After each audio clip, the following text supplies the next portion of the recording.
Oh, oh. We live now. We live now. Yo. Yeah, this might be risky. DJ Hampton Stampede in the building with the ladies, of course. How's everybody doing? Doing good, doing good. Hey. Good. Shout out to T.E.C with the exclamation point for the first time viewer. We appreciate you. Adrian was the first, isn't he? He's so bored without his wife. Yeah, he was going in the chat today. I'm like, nigga, for real? Okay. First one. Chaotic was good. What's going on, man? How are you? Yeah, I hear you. I'm awesome, man. Awesome. Good. So this is my man, Chaotic Truth. If you guys don't know him, you're gonna know soon. Chaotic, you got a new channel. What's the main channel? Just so I don't mess it up. Oh, it's just or Chaotic Reacts. It's, I'm trying to make that an upload channel. Okay. Yeah. Like clips? Yeah, like clips, yeah. Okay. And then you live stream. What's your main channel? Chaotic Truth Live. Yeah, so Chaotic Truth Live is on YouTube. I recommend everybody subscribe. The topics are vast. We were talking about aliens yesterday or 2 days ago. Yeah, we were talking about whether extraterrestrials exist and whether it is a conservative or liberal topic. Yeah. Indeed. So yeah, shout out to Chaotic, man. I appreciate you. I know you've been streaming all day, right? You was on Lapeef today too, right? Yeah, I had to host my show on Lapeef. And what's that one called? Damn, what was today's show called? It was called Are Jezebels Destroying the Community? Okay. How did that one go? It went pretty good. Black Moses came through. Oh, did he? I was really disgusted in everything that he said, man. Yeah. Are Jezebels men to Chaotic Truth or just the women? Oh yeah, definitely. Oh yeah, I'll 100. Yeah. Oh, now that I agree with. Yeah, men have to control themselves too. They're just a part of just a part of that. Yeah. The question is, can they? That's a different story for a different day. Maybe. So, the topic for this evening: the conduct of Black women. So, I got a few questions lined up. I actually have a clip that I want to play that Chaotic is featured in. So we're going to start with this clip, and then Chaotic, I'm going to play a little bit of it, and you can expound on the rest of it. Sounds good. All right. Give me 1 second. Tay, you good? I'm good. Can you hear me? Yeah, I can hear you. Sis, you good? Yeah, I'm good. Mary? Yeah, I'm good. Dana? Test. Good. Isha, what up? What up? We good? Yeah. All right, cool. Let me play this clip real quick. Y'all see my screen? Yes. Yeah. Confession about it, and then I'm going to come back. Again, when the devil made the white woman, he broke the mold. White women typically acquiesce power to the man. So do other races of women. They allow their man to lead. So do Indian women. So do, for damn sure, Arab women. Are all of them like that? Man, maybe not. But the majority of white women, Indian women, and other women, they allow the man to lead. They don't want to be dominant. And one of the reasons is that they don't want to take on the responsibility of responsibilities in terms of, okay, if you're so dominant, build this road, build this skyscraper. Let's build me an I-beam. Build me an I-beam, a steel I-beam. See, women don't want to do that. So they say, oh, you know what? I'm just going to allow the men to do that. But see, Black women want all the power. But then if you ask them to do the real stuff, for some reason, they ghost. They get ghosts now. So what I'm saying is that Just Pearly Things, she understands Black men more than Black women do. And I feel like get out of there. Get out of there, Chaotic. Yeah, and I feel like Six the Goddess and other women, they were jealous of that. They are mad at that. And they want to be dominant. But really, at the end of the day, white women, I've been with only now people will say I'm Carlton, like that crazy woman said, but I've only been with 2 white women in my entire life. And I can tell you who called you Carlton? 6 the Goddess, but I can tell you this. Goddess called you Carlton. That All right. Could you guys hear it okay? Yes, we heard it. Mm-hmm. Mm-hmm. Okay. Chaotic, you there?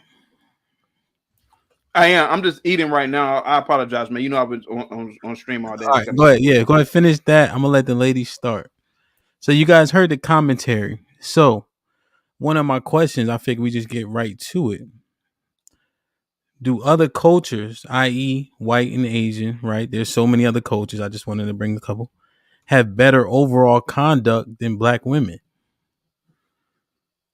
We don't know what people do behind closed doors, so we can't speak on that, right? But from what we know, what we see, um, do they have overall better conduct than us, than black women? I don't think so. I think a lot of black women are forced to be so independent, take care of everything both the man and woman would do because the black men don't stay in the home.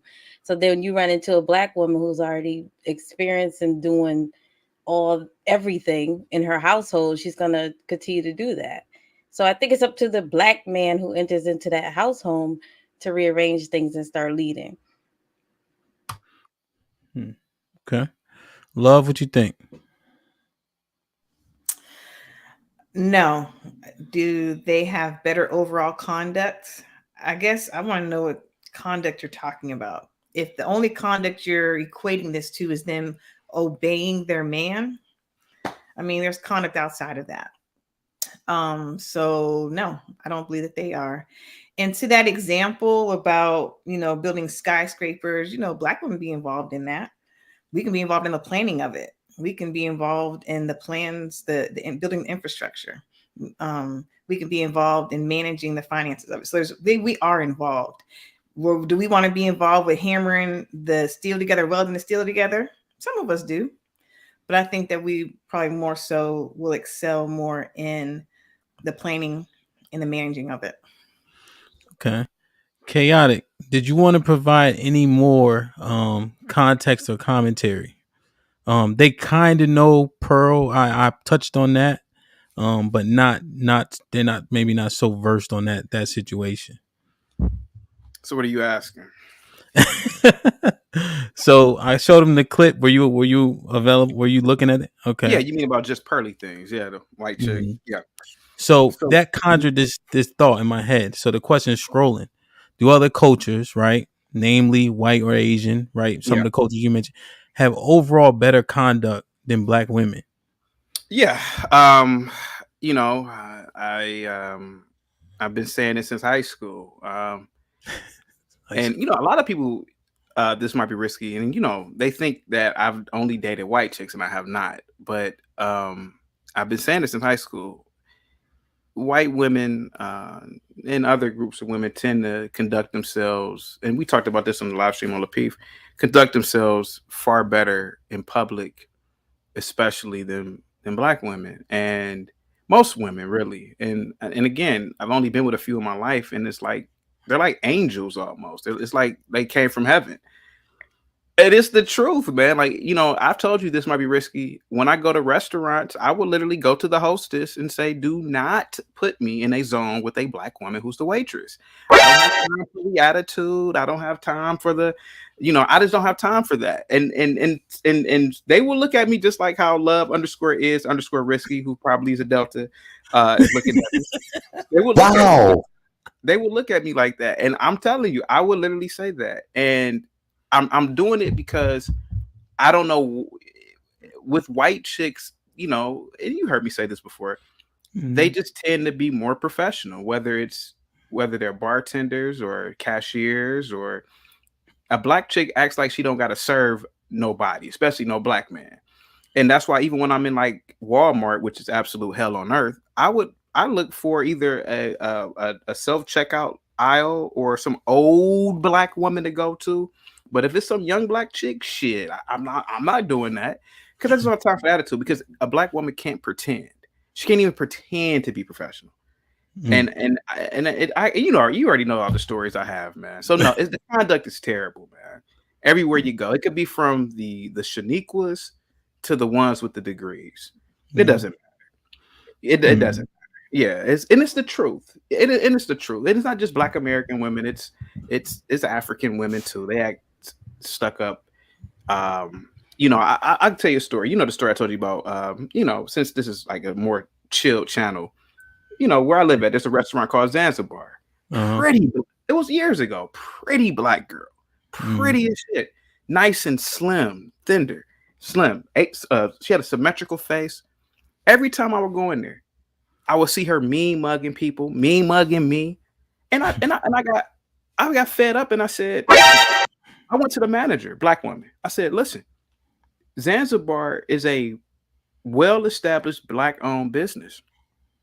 The mayor, the councilmen and women come here. The community comes here. This is a nice upscale soulful restaurant, and this one girl can destroy it because of her behavior.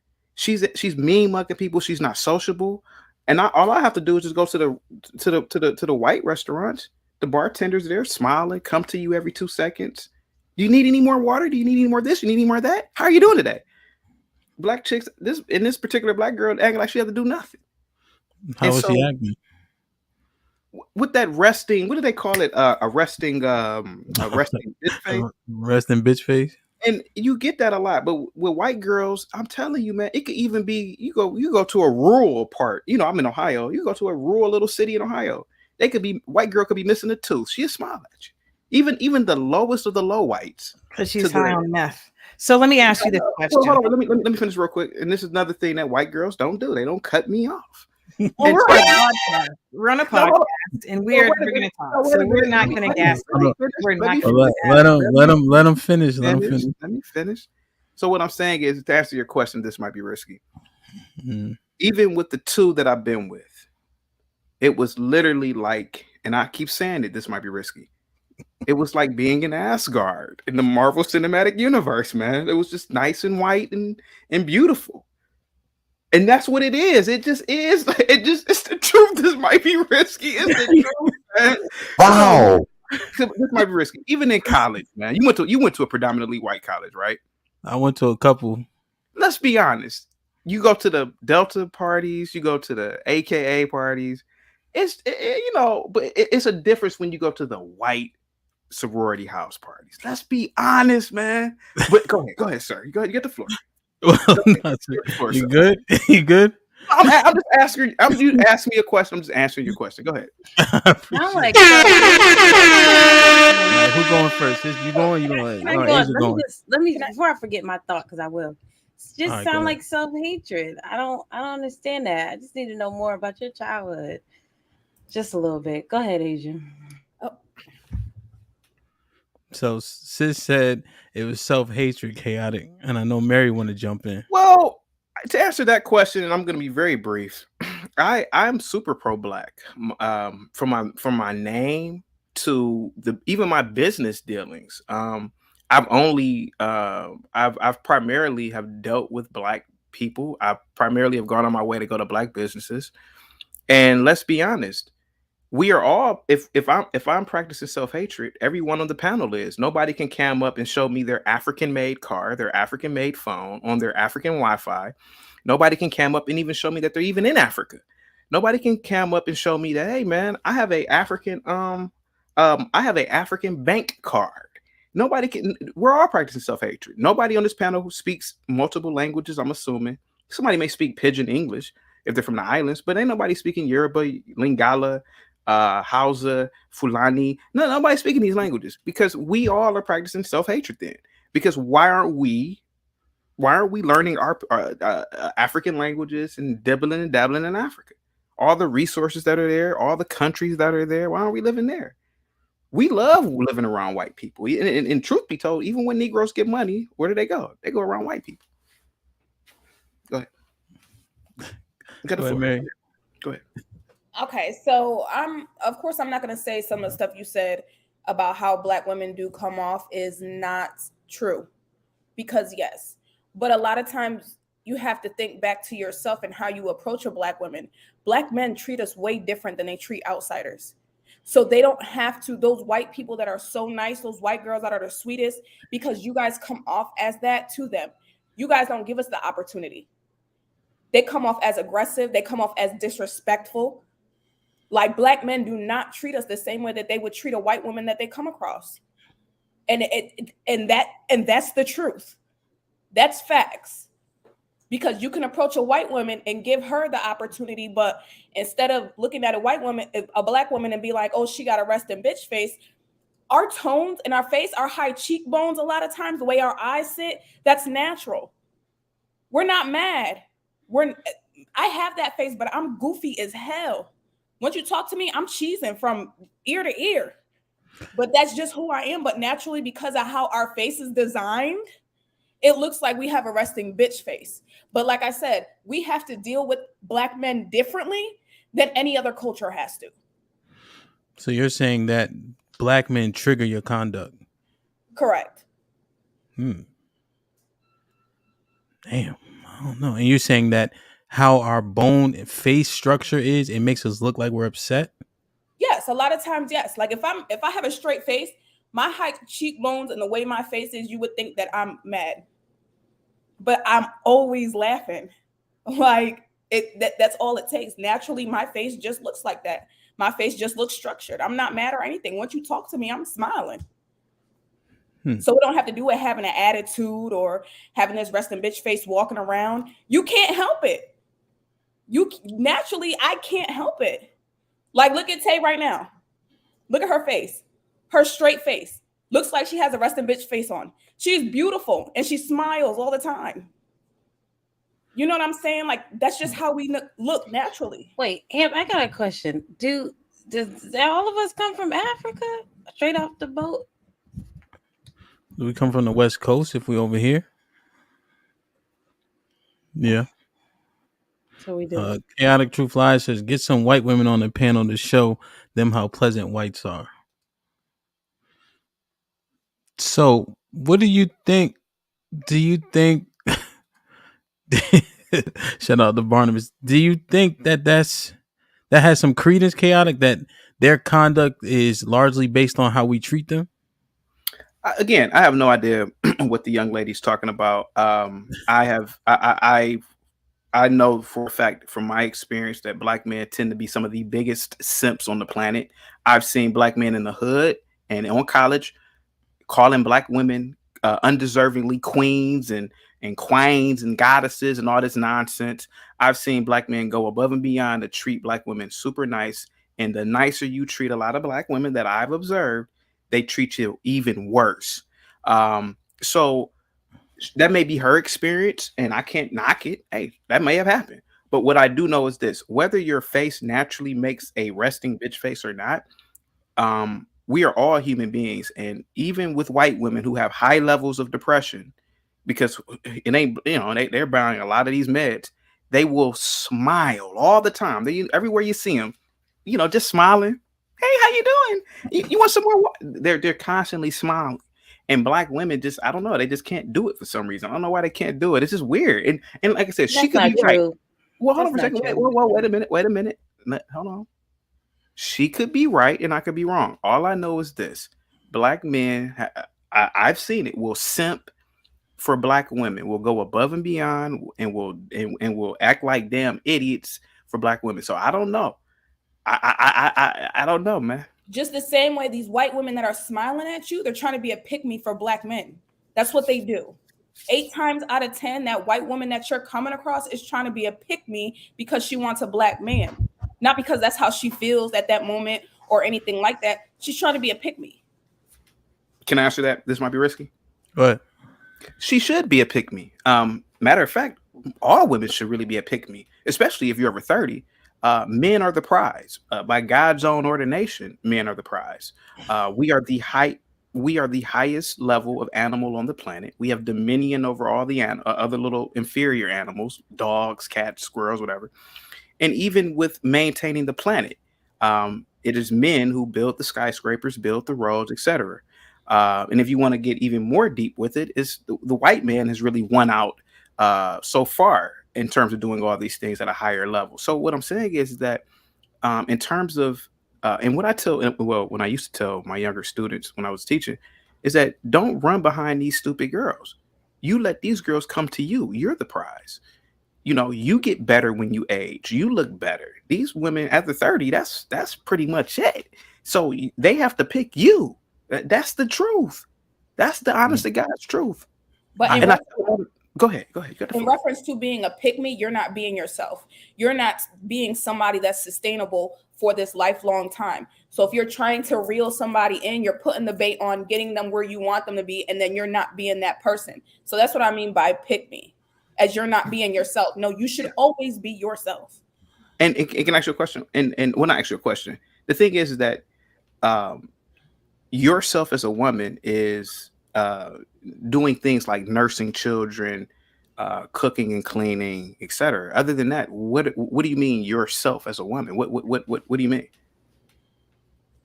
Being who you are, knowing who you are, knowing what you want, not moving on that, standing on that. Ma'am, let's be honest.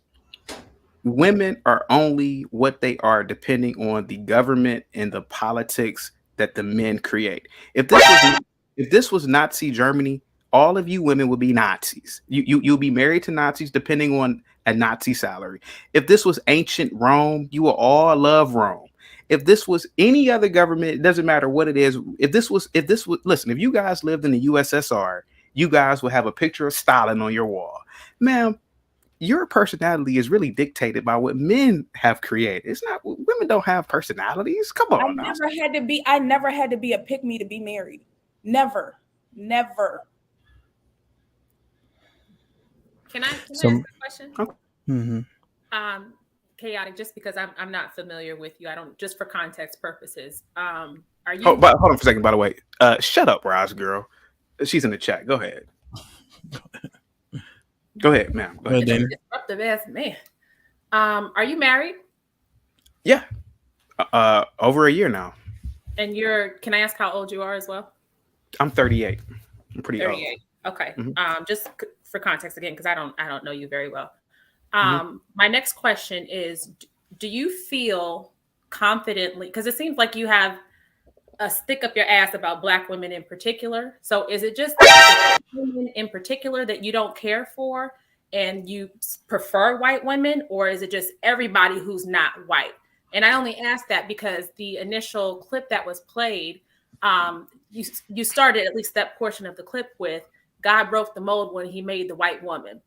And so I just want to know if it's that you just hate everybody who's not white and female, or do you just have something against the Black woman in particular?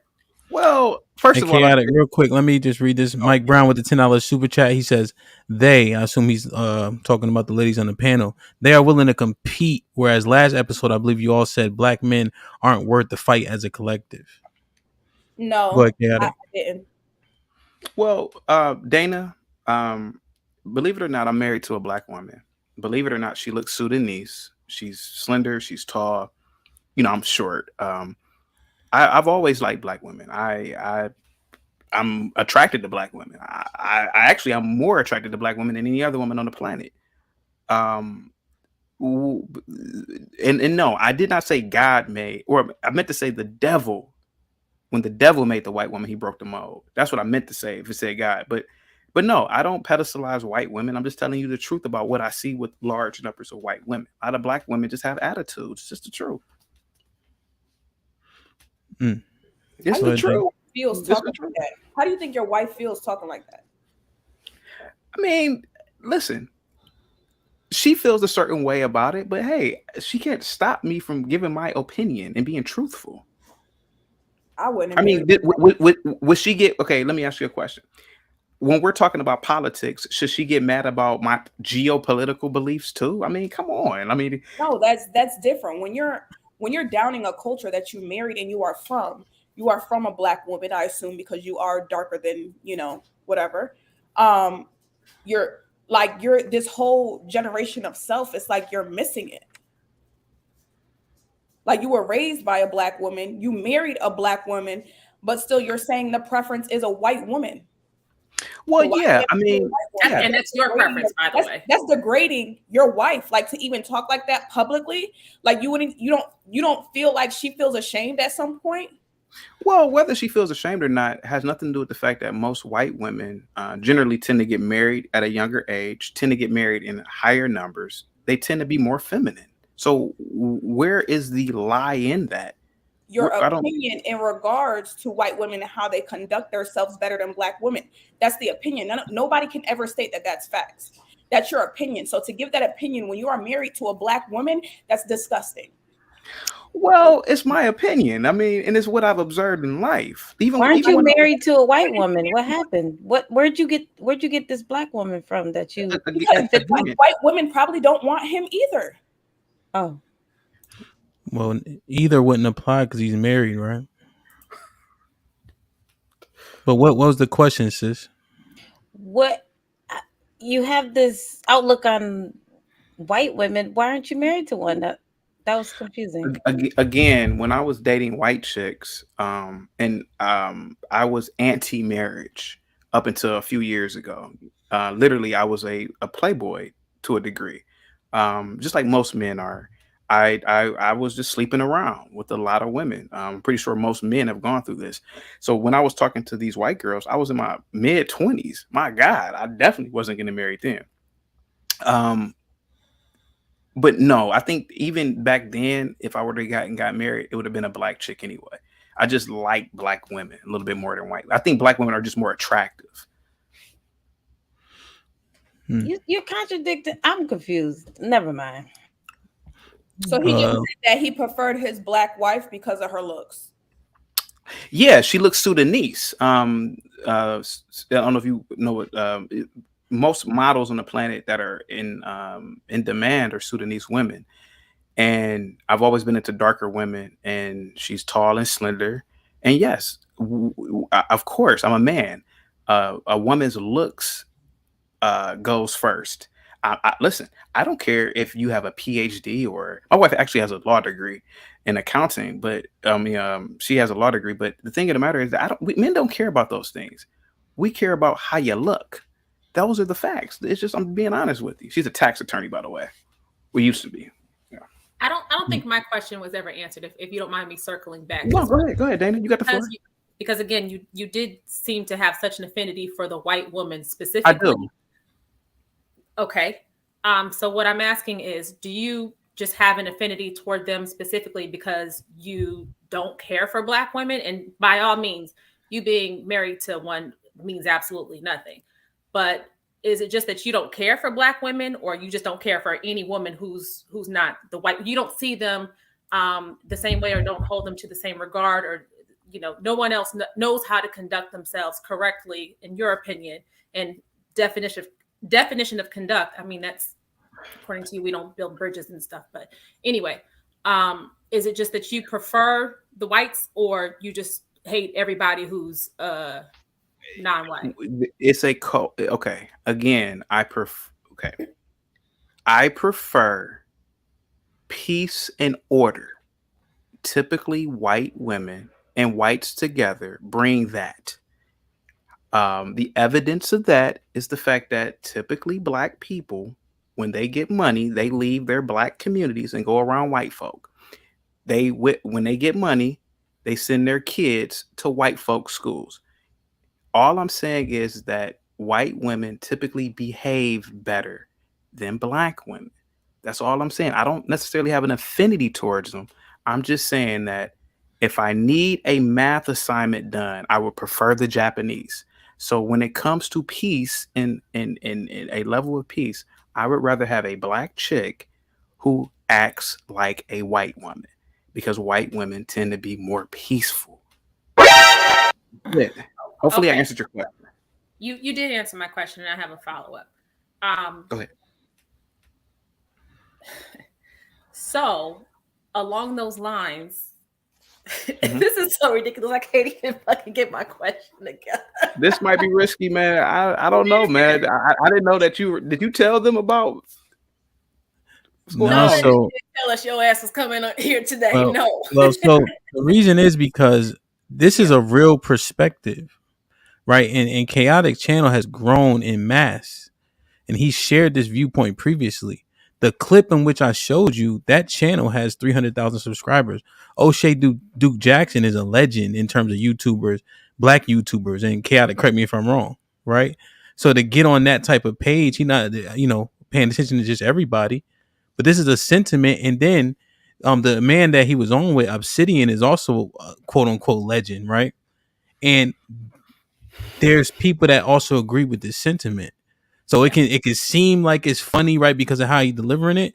But this is how, right, when you guys say there's slim pickings, this is how some black men are feeling. And I told you guys about the passport bros in previous episodes or whatever, maybe on the other show. But this is real. So I want you guys to actually have the conversation. And we seem like we either shut down because we heard what we didn't want to hear, or it seems unfathomable.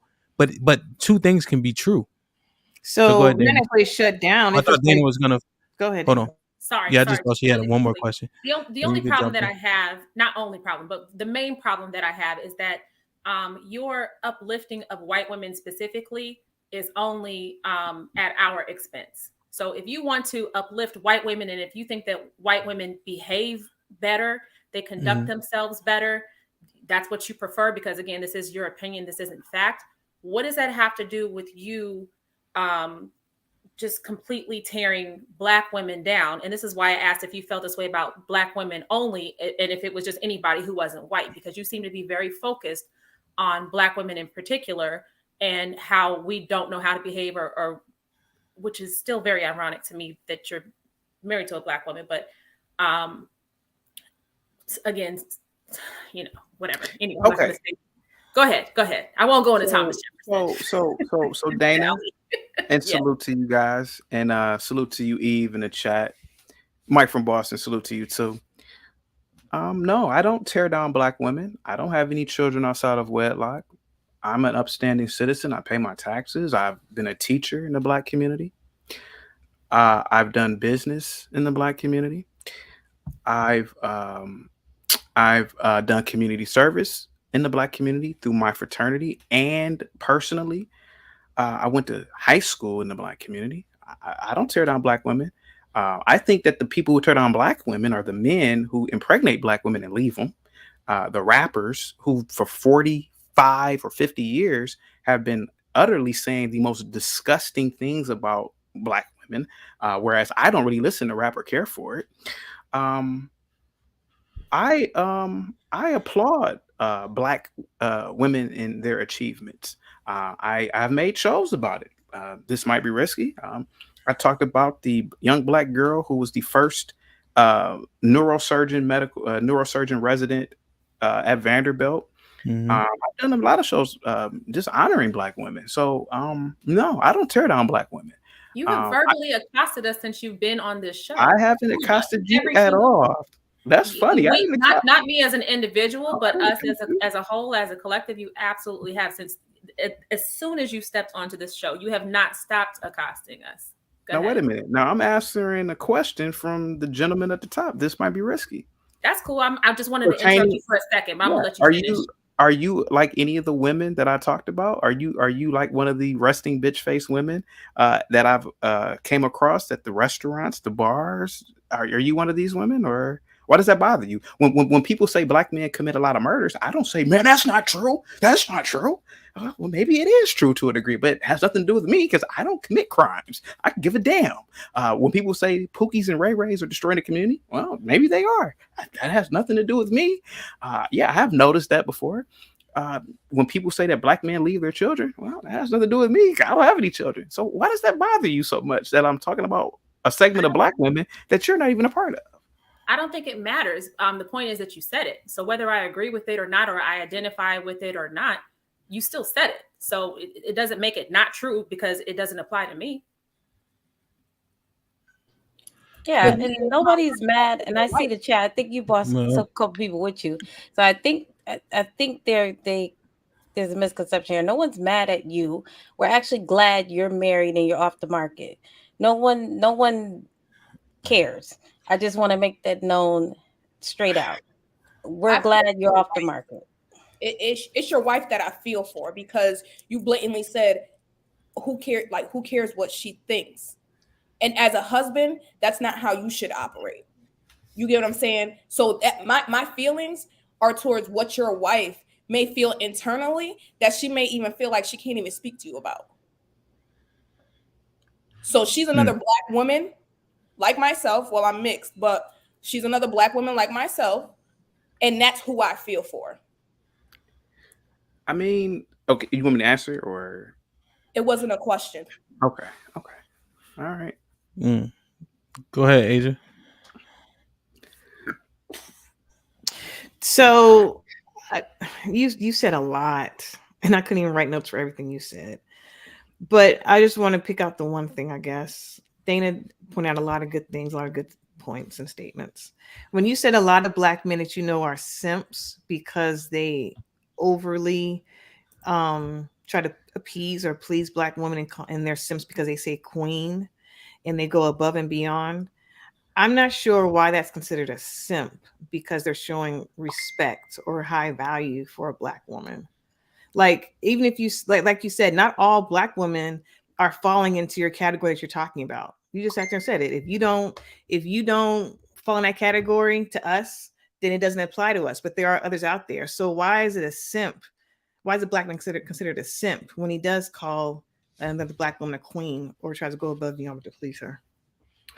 Well, because it's idolatry. In my opinion, and I did a show about this the other day. This might be risky when I talked about Six the Goddess. It's witchcraft, referring to someone as a queen or a goddess. When I was in college, like so many of people who went to college, I majored in a lot of underwater basket weaving degrees, and one of them was African studies. And we were brainwashed into believing that a lot of black women were the goddamn reincarnation of Nefertiti. See, this is idolatry. This is evilness. This ancestor worship, this goddess worship. It's this culture of pedestalizing women to the point where people create cults. And this woman, I don't even want to mention her name because she's not even here to defend herself, but it's this cult like behavior. And so when you refer to someone as a goddess or a queen, you literally are saying, I'm your minion and you have dominion over me. That is the king. That is what a queen is. Nobody in America is a queen. No one is a princess. Um, and I think that's how it should be. White men don't call their women princess. I never heard that before. Okay. They may do it, but I ain't never heard it. Well, give me a Okay. second. Let me. Okay. Okay. No, I'm only trying. Listen, because we on this show we only get a certain amount of time to talk, and so Oh, I'm absolutely. the same standard that we get held to every single week. Go ahead. So Yeah, I'm not trying to be rude. Asia, So- listen to me close. Conversation, right? You don't have to be passive aggressive to me, right? Just have the conversation, right? Because I think it's necessary. Go ahead. No, I'm gonna let you finish, chaotic. 'Cause I did interrupt you. Go ahead. No, I was just saying, no, the simping culture has led to a lot of deaths, a lot of men in prison, etc., because they have this obsession with black women to the point where they will do anything because at the whim of what some black woman said without any investigation. And so that is why I say the simp is a very dangerous Negro too. So what I see in the black community is totally opposite of what Mary has said. Now she may have observed that, I don't know. But what I have observed is this simping for black women, this pedestalizing black women for no reason at all. And truth be told, nobody should be pedestalized, if you ask me. So that's my problem with the whole simping thing. I'm gonna land the plane on that one. Go ahead, ma'am. Go ahead. You got the floor. I don't know if it's just me, but what I'm hearing is that you're saying that black women don't deserve to be protected. Yes, you don't deserve to be protected. The only people who should protect you is your husband, or if your father's alive and he's still able-bodied, your father.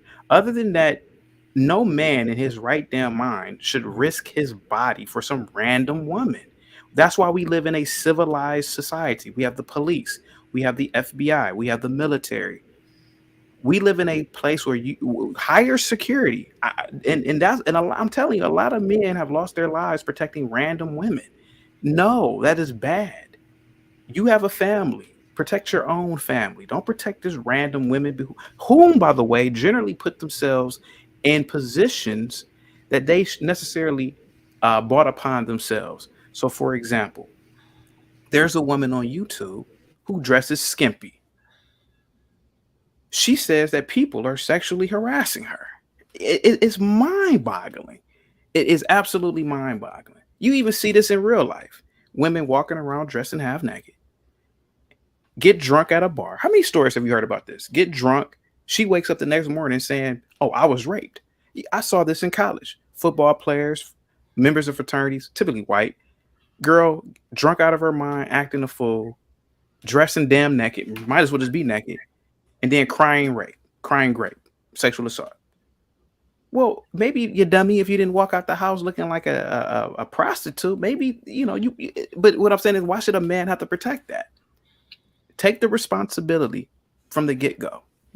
You got the floor. Can I? Go ahead. Go ahead.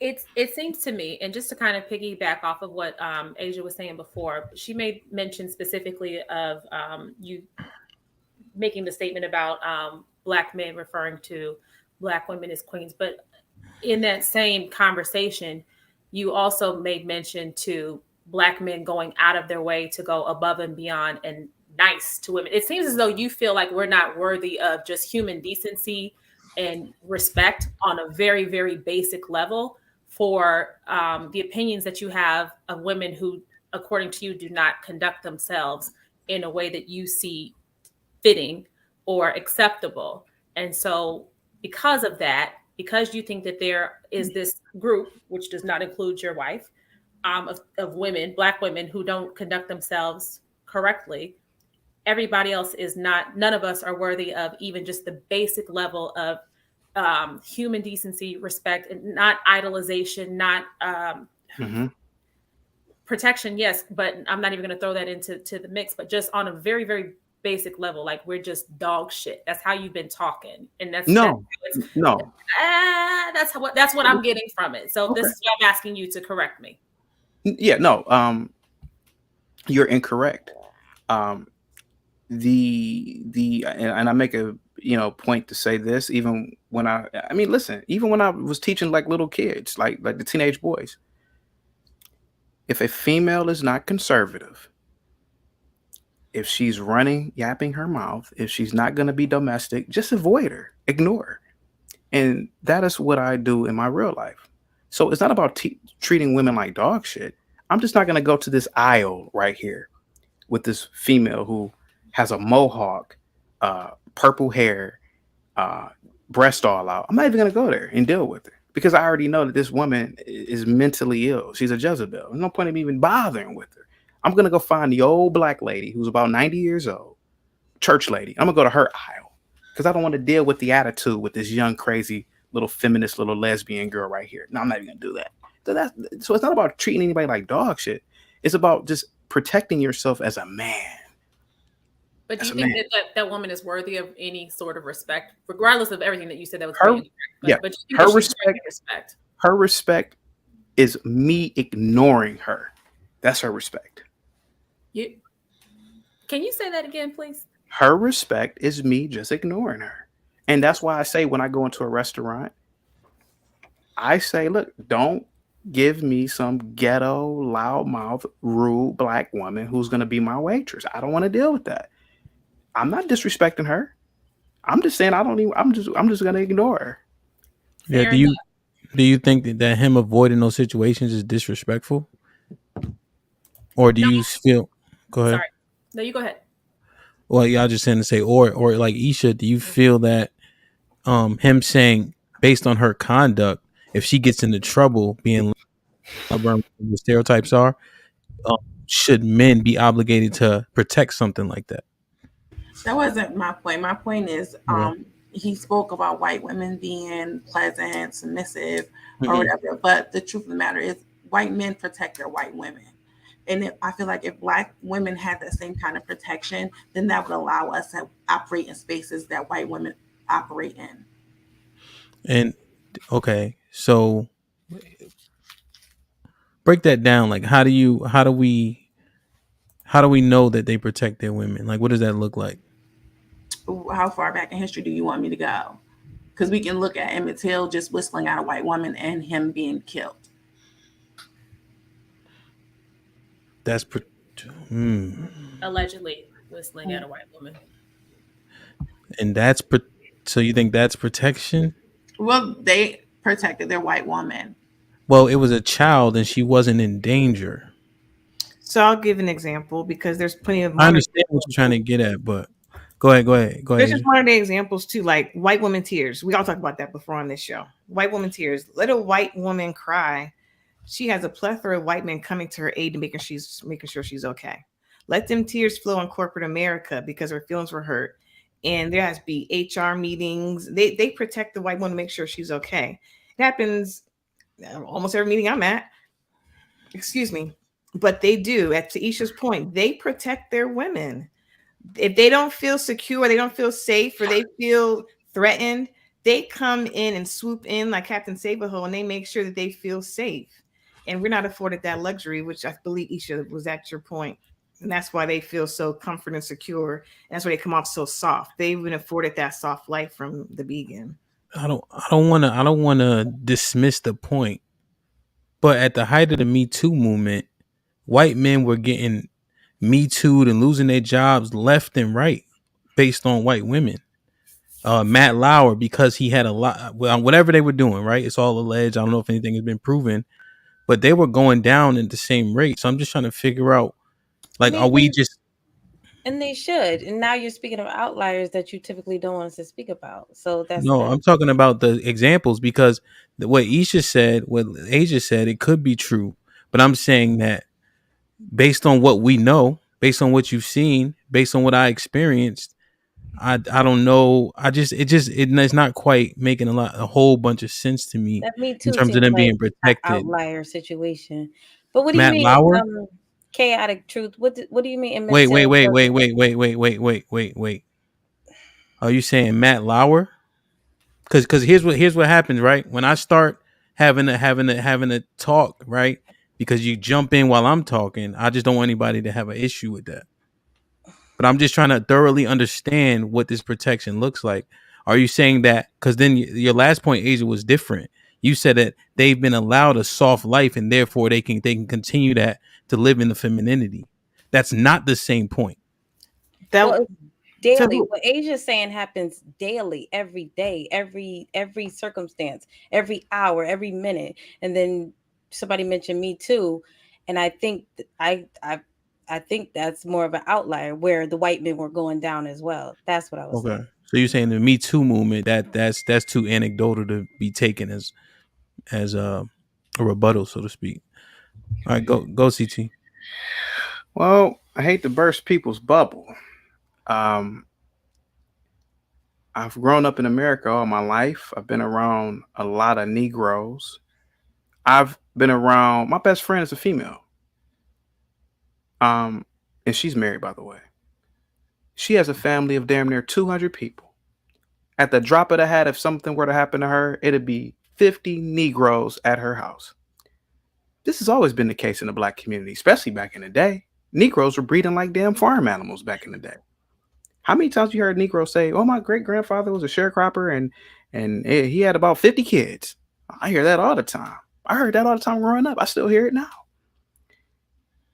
Black men have served in this military in all branches. There are black people right now in every major city who are the goddamn police chiefs.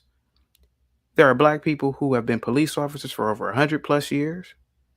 There are black people who have been firefighters, etc. Black men have always protected the community and black women.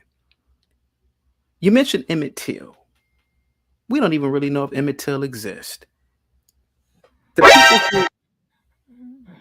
The people who are writing these books and these scripts, see, the best way to enslave somebody is mental slavery.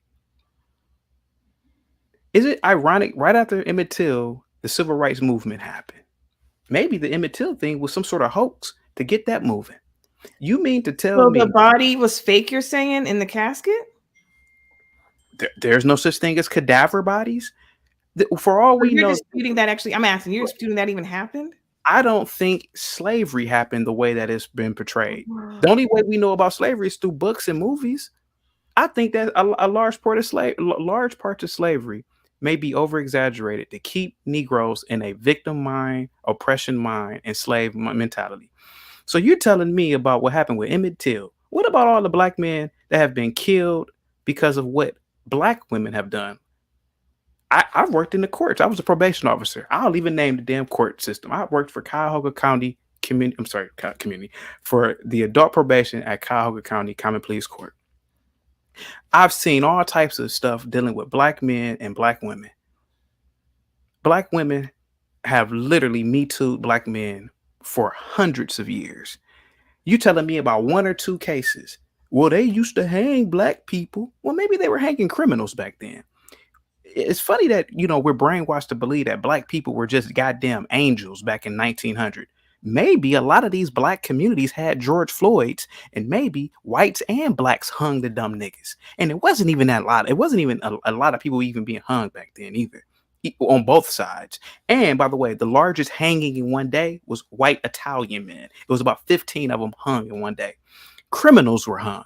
Is it possible that even if Emmett Till existed, maybe he did sexually assault that white woman? I don't know. But so what about Emmett Till, if you ask me? All I'm saying is that we don't really... I'm sorry, guys. All I'm saying is that, generally speaking, black men have been Me Too'd by white women. I mean, by black women at a higher level than white women. That's all I'm saying. No, you had it right. I'm a little bit tired because I was doing live streams all day as black women. Go ahead. Go ahead, ma'am. You got the floor. Go ahead. You guys got the floor. Go ahead. I have a question. Go ahead. Sorry. No, go ahead. Go ahead. So just for context, the location, can you tell me where you are again? I'm in Ohio. I'm in Ohio. Okay. And you were born and raised there? I was born and raised in Ohio. Yeah. I'm a Midwest kid. I'm a grown Gotcha. man now, but yeah. Is it a lot of black people there? No. Yeah, where I'm at, yeah, it's a lot of black people. Okay. I was just curious. So I had a lot of questions. What Delta did you wrong? Okay. First of all, because you said Delta like twice, and I was like, what he got against Deltas? I am she. But so watch it.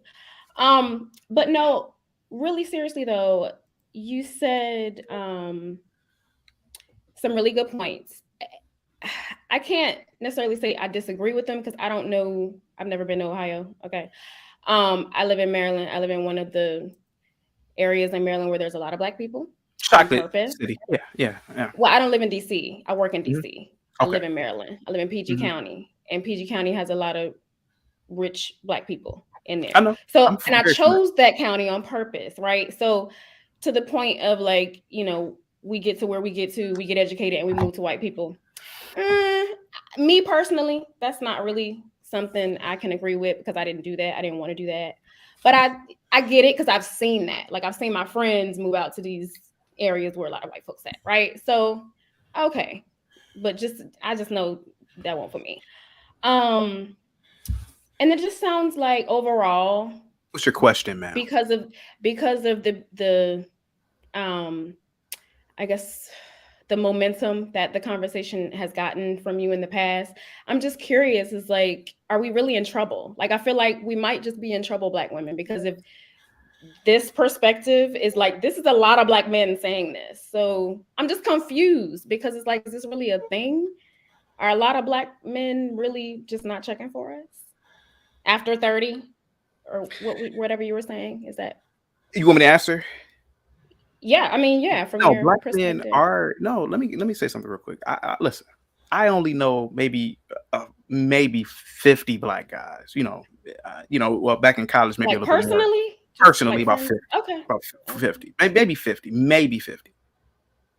Most black men, of course, are looking for black women. We are attracted racially to our racial group. Generally speaking, all groups are generally attracted to their race. Whatever their racial makeup is. But what we are not attracted to is this feminist cult-like behavior that has happened. The witchcraft that has taken place. The hair, the makeup, the talking. A lot of that is really witchcraft. And a lot of women have deviated into this nonsense. And the black man really just wants like a conservative woman A conservative woman who dresses from head to toe, who doesn't have a lot of makeup, a woman who doesn't have a lot of earrings and all types of stuff, a woman who ain't talking about the goddamn ancestors. A lot of that stuff is a no, hear me out though. It's true. A lot of that is a deterrent. A lot of men really want, for example, man, let's look at a woman like a Felicia Rashad, right? When back in the 80s. That classiness, that elegance, that's what men really want. Not just black men, but a lot of men really want a nice, elegant woman. Not a woman wearing earrings and rings all over, tattoos. Yeah, that's something fun to be with. But a lot of dumb dudes have started to marry the witches, started to wanting to be around the witches. And me, I am anti-witch. I want a conservative. Well, I'm telling men that you should want a conservative woman to bring peace to you.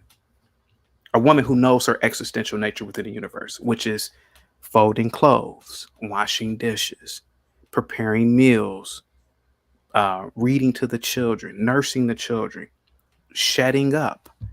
See, that's what men really want, and not drinking alcohol and smoking weed. This might be risky. I talk about this all the time, man. This ain't nothing new. Nobody. So for clarity, 1 minute, just for clarity. So your significant other wears no weave, no makeup, no eyelashes, no grooming, doesn't get her eyebrows waxed, no lipstick, no nails, no nothing. Ma'am, again, obviously she gets manicures, pedicures, whatever those things are called. Obviously, she wears a tad bit of shade, or not shade, but foundation. Obviously, but what I'm talking about is what we see now in the dominant society: purple hair, mohawks on women, arm sleeves, etc. That's what I'm more or less talking about. But yes, Okay.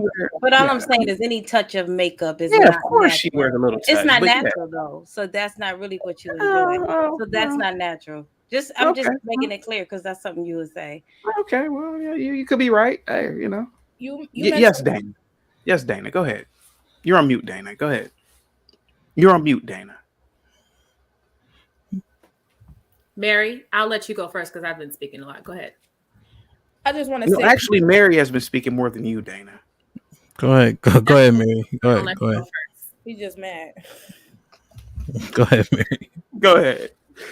No, you had mentioned Felicia Rashad back then, and how she was like. Again, the point of a lot of that is the men were different back then.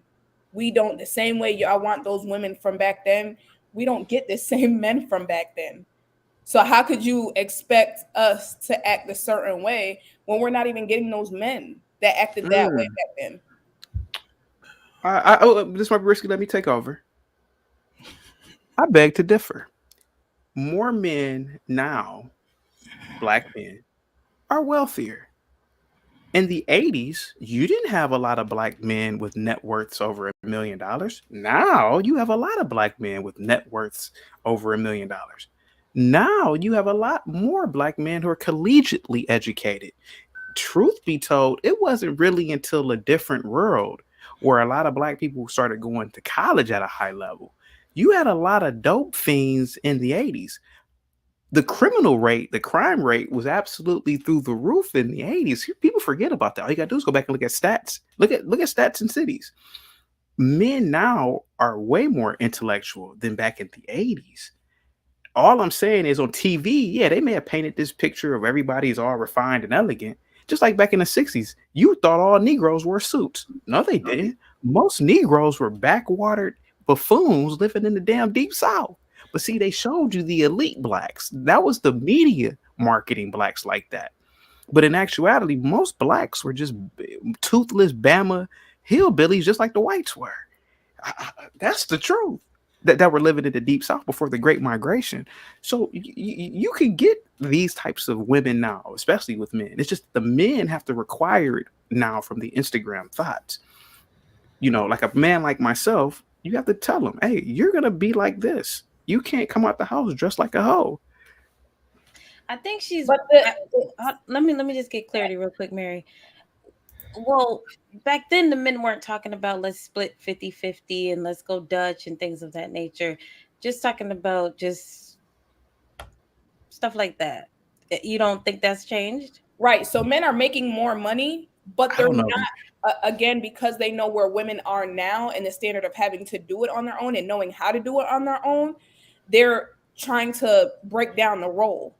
No matter how much money they make, you listen, like you still gotta, do your part somewhere. You can't just be here making kids and whatever. Like you gotta have something going on too. So Can I they say something? Mhm. go ahead.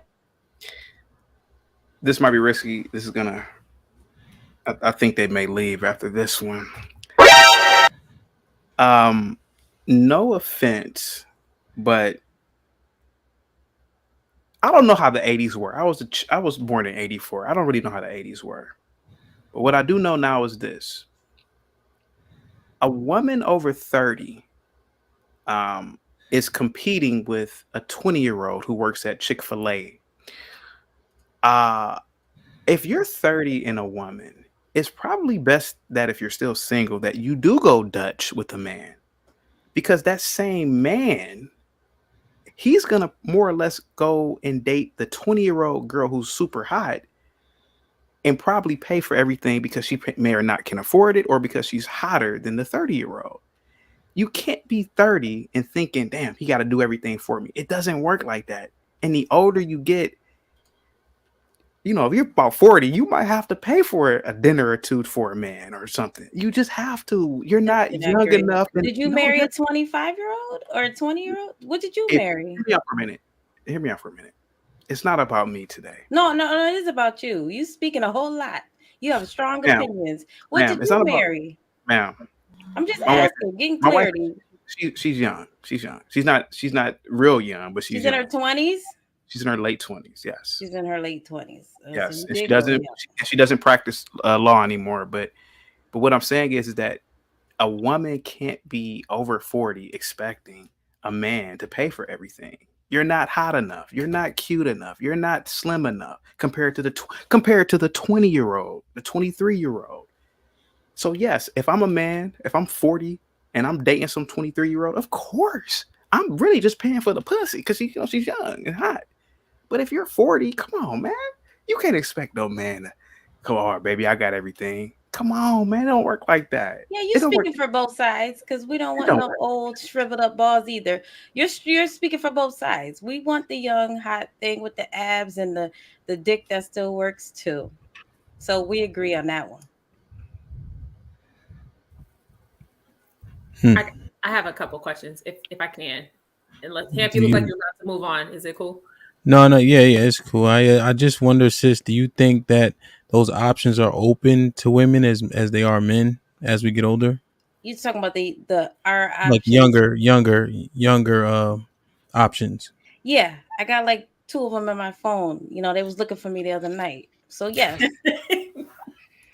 Okay, so you're saying that overall women have those same options, and it's not just for sex; it's for relationships.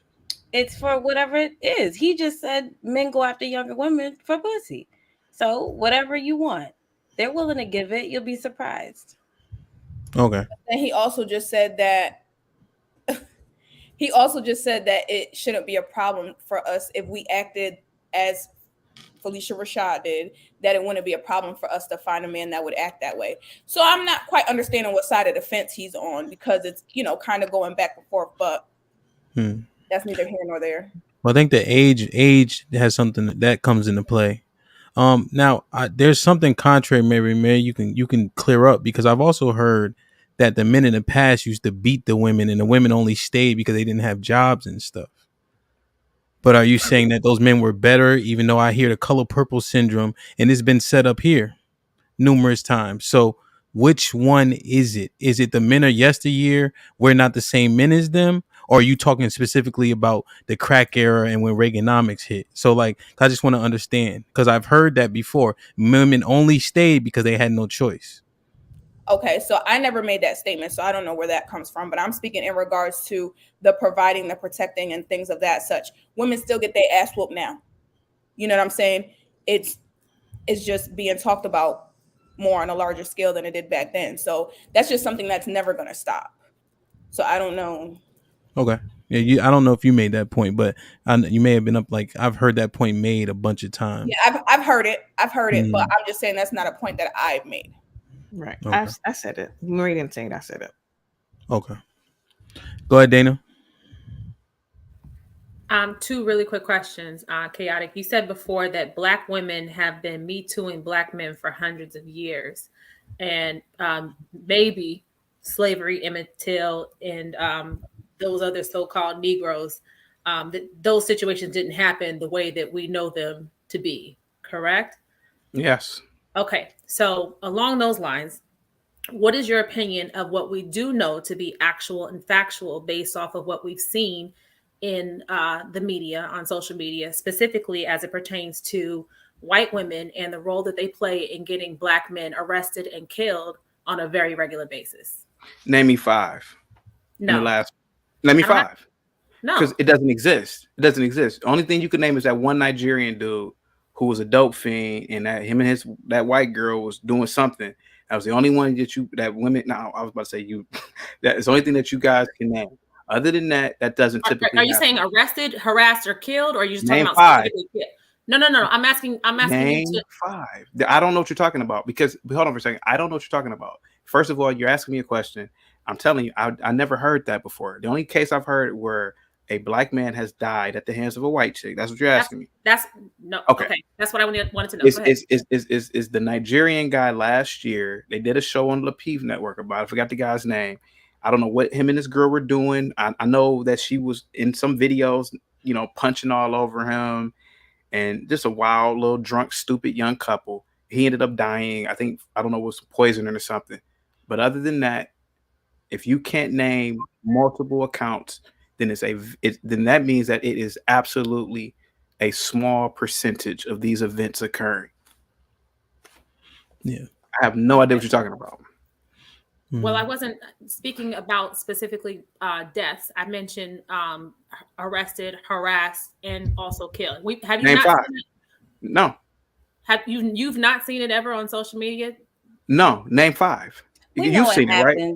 We Hold know on for a second. happens. If you know what happened, if you know what happened, name them. Name them. I go to. How about this? Tell this might be risky, these cases, and he can just put it up on the computer right now. I'm not saying that it doesn't. I'm not saying that. Give me a second. Okay. I'm not saying that it doesn't happen. Mm-hmm. It's just that I don't know what you're talking about. I think that you do, but I can move on. It's okay. I think that you do, but that's all right. The other question that I have is, you mentioned you have been throwing around a lot this evening the word witchcraft, and as it pertains to Black women specifically, again, with our hair, makeup, attitudes, earrings, tattoos, so on and so forth. What kind of basis do you have that I can find in a book somewhere or in an article, or like, it just sounds like you keep throwing this word around, but you don't actually know what you're talking about. So what do you know this to be witchcraft about any of these things? I'll give you an example. Beyonce. She's the high witch of, I would say, the high witch of the Western Hemisphere. Is that factually based, or is that your opinion? I'm asking where I can find the facts. Ooh, I was trying to give you I was trying to say something. I was at a Beyonce concert. She literally, not only was she practicing a lot of demonic rituals, literally had a crowd of tens of thousands of Black women singing to all the single ladies and these idiotic lyrics, all the while she's married. She's telling Black women it's cool to be single. All the single ladies, right? Just do what you want to do, right? And sure enough, that's not what the song is talking about. What are the lyrics to the song? She's telling the man, if you really want me, then put a ring on it. Is she not married? We already know she is. That's a redundant question. We already know that. Why would she come out with a song talking about single ladies? Do you know the word? The single lady, why not tell the man to put a ring on it? Why not come out with a song saying, you need to vet a man and get into a in a marriage? Well, you're being ridiculous right now. That's not going to sell. I'm sorry, that's not going to sell. It's music. It's the music industry. That's not going to sell. Hold on one sec. Again, that's fine if that's your opinion and that's what she should be saying according to you. But how is any of that quote unquote witchcraft? That's what I want to know. Ma'am, Beyonce and other singers are top selling artists on the planet, particularly in America. The Cardi B's, the Meg Thee Stallions, these women promote promiscuity. They promote evilness. Should I really read off the lyrics of some of Cardi B's or Meg Thee Stallion's lyrics? Well, I mean, should I do that right now? Let's take a look and do not women recite these lyrics verbatim? No. Do they not do that? Not without reciting lyrics to other songs that men say about I don't dicks listen and to. balls I all don't the listen to time. rap again. But it's there. You might not But listen this to might it, be but it's risky. there, and other people do. When I first talked, when I said that rap is also evil too. I said the men are just as evil. I said that. I clearly said So that. is promiscuity witchcraft? Is that what you're saying? Absolutely is witchcraft. Okay, Absolutely. that's all I needed to know. Thank you for your time. Can I read those lyrics real quick? This might be risky. Can you see it? Yeah, I can see it. Now put your hand. Okay. It says, "Up in the club, we just broke up. I'm doing my own little thing. Decided to dip, and now you want to trip because another brother noticed me." So she's in the club acting like a fool. She just broke up from a promiscuous relationship, and now she's on to another man. Another man has noticed her. She says, "I'm up on him. He up on me." I don't think they're playing chess with that one, right? Don't pay him any attention. Just cry my tears for the good years. Yay, or what? You can't be mad at me. Oh my God. Because if you liked it, then you should have put a ring on it. If you liked it, then you should have put a ring on it. Don't be mad once you see that he won it. If you like it, then you should have put a ring on it. This might be risky. First of all, I can't read broken English, but what I can say just from those little lyrics, she's in the club drinking alcohol, being promiscuous. As soon as her man left, she's up on another man. Is that not what the goddamn lyric said? This might be risky. No, it didn't. She didn't say she was drinking. That's not what the lyric just said. The lyric literally just said, "I'm up on this other man." Can we put the lyric back? She was drinking alcohol. You're adding your interpretation. Let's put it back up. So let's look at it one more time. Yeah, I've never paid attention to the words. I thought what you were saying was actual. The overall message is, if he liked it, he should have put a ring on it after 3 years. And if that's wrong, sending that message to young ladies, I don't know what's wrong with y'all. But the bigger issue is, you're at the concert of this so-called witchcraft, and you bought the ticket and went. So can you explain that real quick? I was working for the Bloomberg campaign. Oh, now you was working. Well, you asked me a question. Beyonce had paid for tickets for his staffers. I went there. Go ahead. Okay, so you can read it this time. This might be risky. So the second verse, it says, "If you liked it, then you should have put a ring on it. I got gloss on my lips, man on my hips, got me tighter in my dairy on jeans, acting up, drinking my cup. I can care less what you think. I need no permission. I mention, don't pay him any attention, because you had your turn. Now you're gonna learn what it really feels like to miss me." Sir, this might be risky. Sir, can you do me a favor, my good man? Can you put up the song WAP, WAP lyrics real quick? I'm actually going to say it real quick. Can you put this up? And I'm going to show you guys witchcraft. Yeah, but us ladies don't need a lesson on lyrics. We know it. We know what it is. Ma'am, we just know what it is. On that. I agree with sis on that. I think this might be wet ass pussy. You made your point. We don't this might be this might be risky real quick. But it was number one. It was number one, the BBC. It was number 5 on the billboards in terms of the best songs of 2020. The 20 best songs of 2020 was number 2. This is still the Billboard. Number 3, the top 25. Los Angeles Times had it at 1. I'm sorry. Complex had it at 1. Rolling Stone had it at 1 and 93. And Time Magazine had it at number 2. Tell me that ain't. You talking about WAP? Yep, WAP. Yeah. That's witchcraft. Okay. One of my go ahead, Dana. Go ahead, Ham. Go ahead. No, because it was just on that point. One of the questions I had, I actually ran it by my wife, was should I forget the word I used, but should black women denounce or divest from the Glorrillas and the Cardi B's because of the conduct in which they show and the things that they rap about. That was one of my questions. Just to put it out there. And to be honest, I'm actually stunned by that. So I thought it was saying something. I thought it was saying what Asia was saying, but she's saying the hell with that nigga. She said she just broke up. She not in a relationship. Right. She at the club after she broke up. But I guess. But I guess what it is though, she soon as she broke up, she went right to the club, found another man so quickly. I don't know if that's idea we want to perpetuate, but if you're saying that's okay, no, I can go ahead, Asia. No, I can I can agree, Hamp, maybe that's not an idea that you want to perpetuate for the sake of the conversation. I don't agree with that, but for the sake of the conversation, sure. I'm not going to call that witchcraft ever. Okay. And I'm not going to say that using Beyonce's song as the example of how black women are promiscuous and let's use WAP then. Let's use WAP. Which one do you want to use? I'm going to go ahead and finish my statement. Give me 1 second. second. Go ahead, Dana. Go ahead. Thank you. So I'm not going to say that wearing the makeup, the earrings, the tattoos, drinking alcohol, smoke, whatever.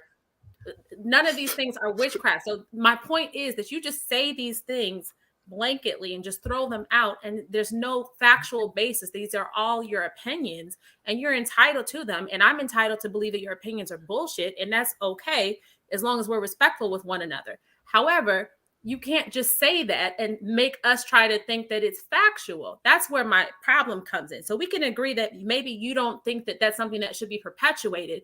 Say that. Don't say definitive at this point. I'm not okay. Well, again, I'm not trying to. I was invited here, but this might be risky. I was asking questions about. Yeah, I'm not trying to convince you ladies of anything. That's just my belief. And you say blanket statement. Ooh, that's funny. When you're drinking alcohol, does that not alter your mental state? Does that not loosen your inhibitions? Have not a lot of women got blacked out, wasted, and then they woke up the next day and said rape? Am I missing something here? Why is that black women though? Yeah, I didn't say black women.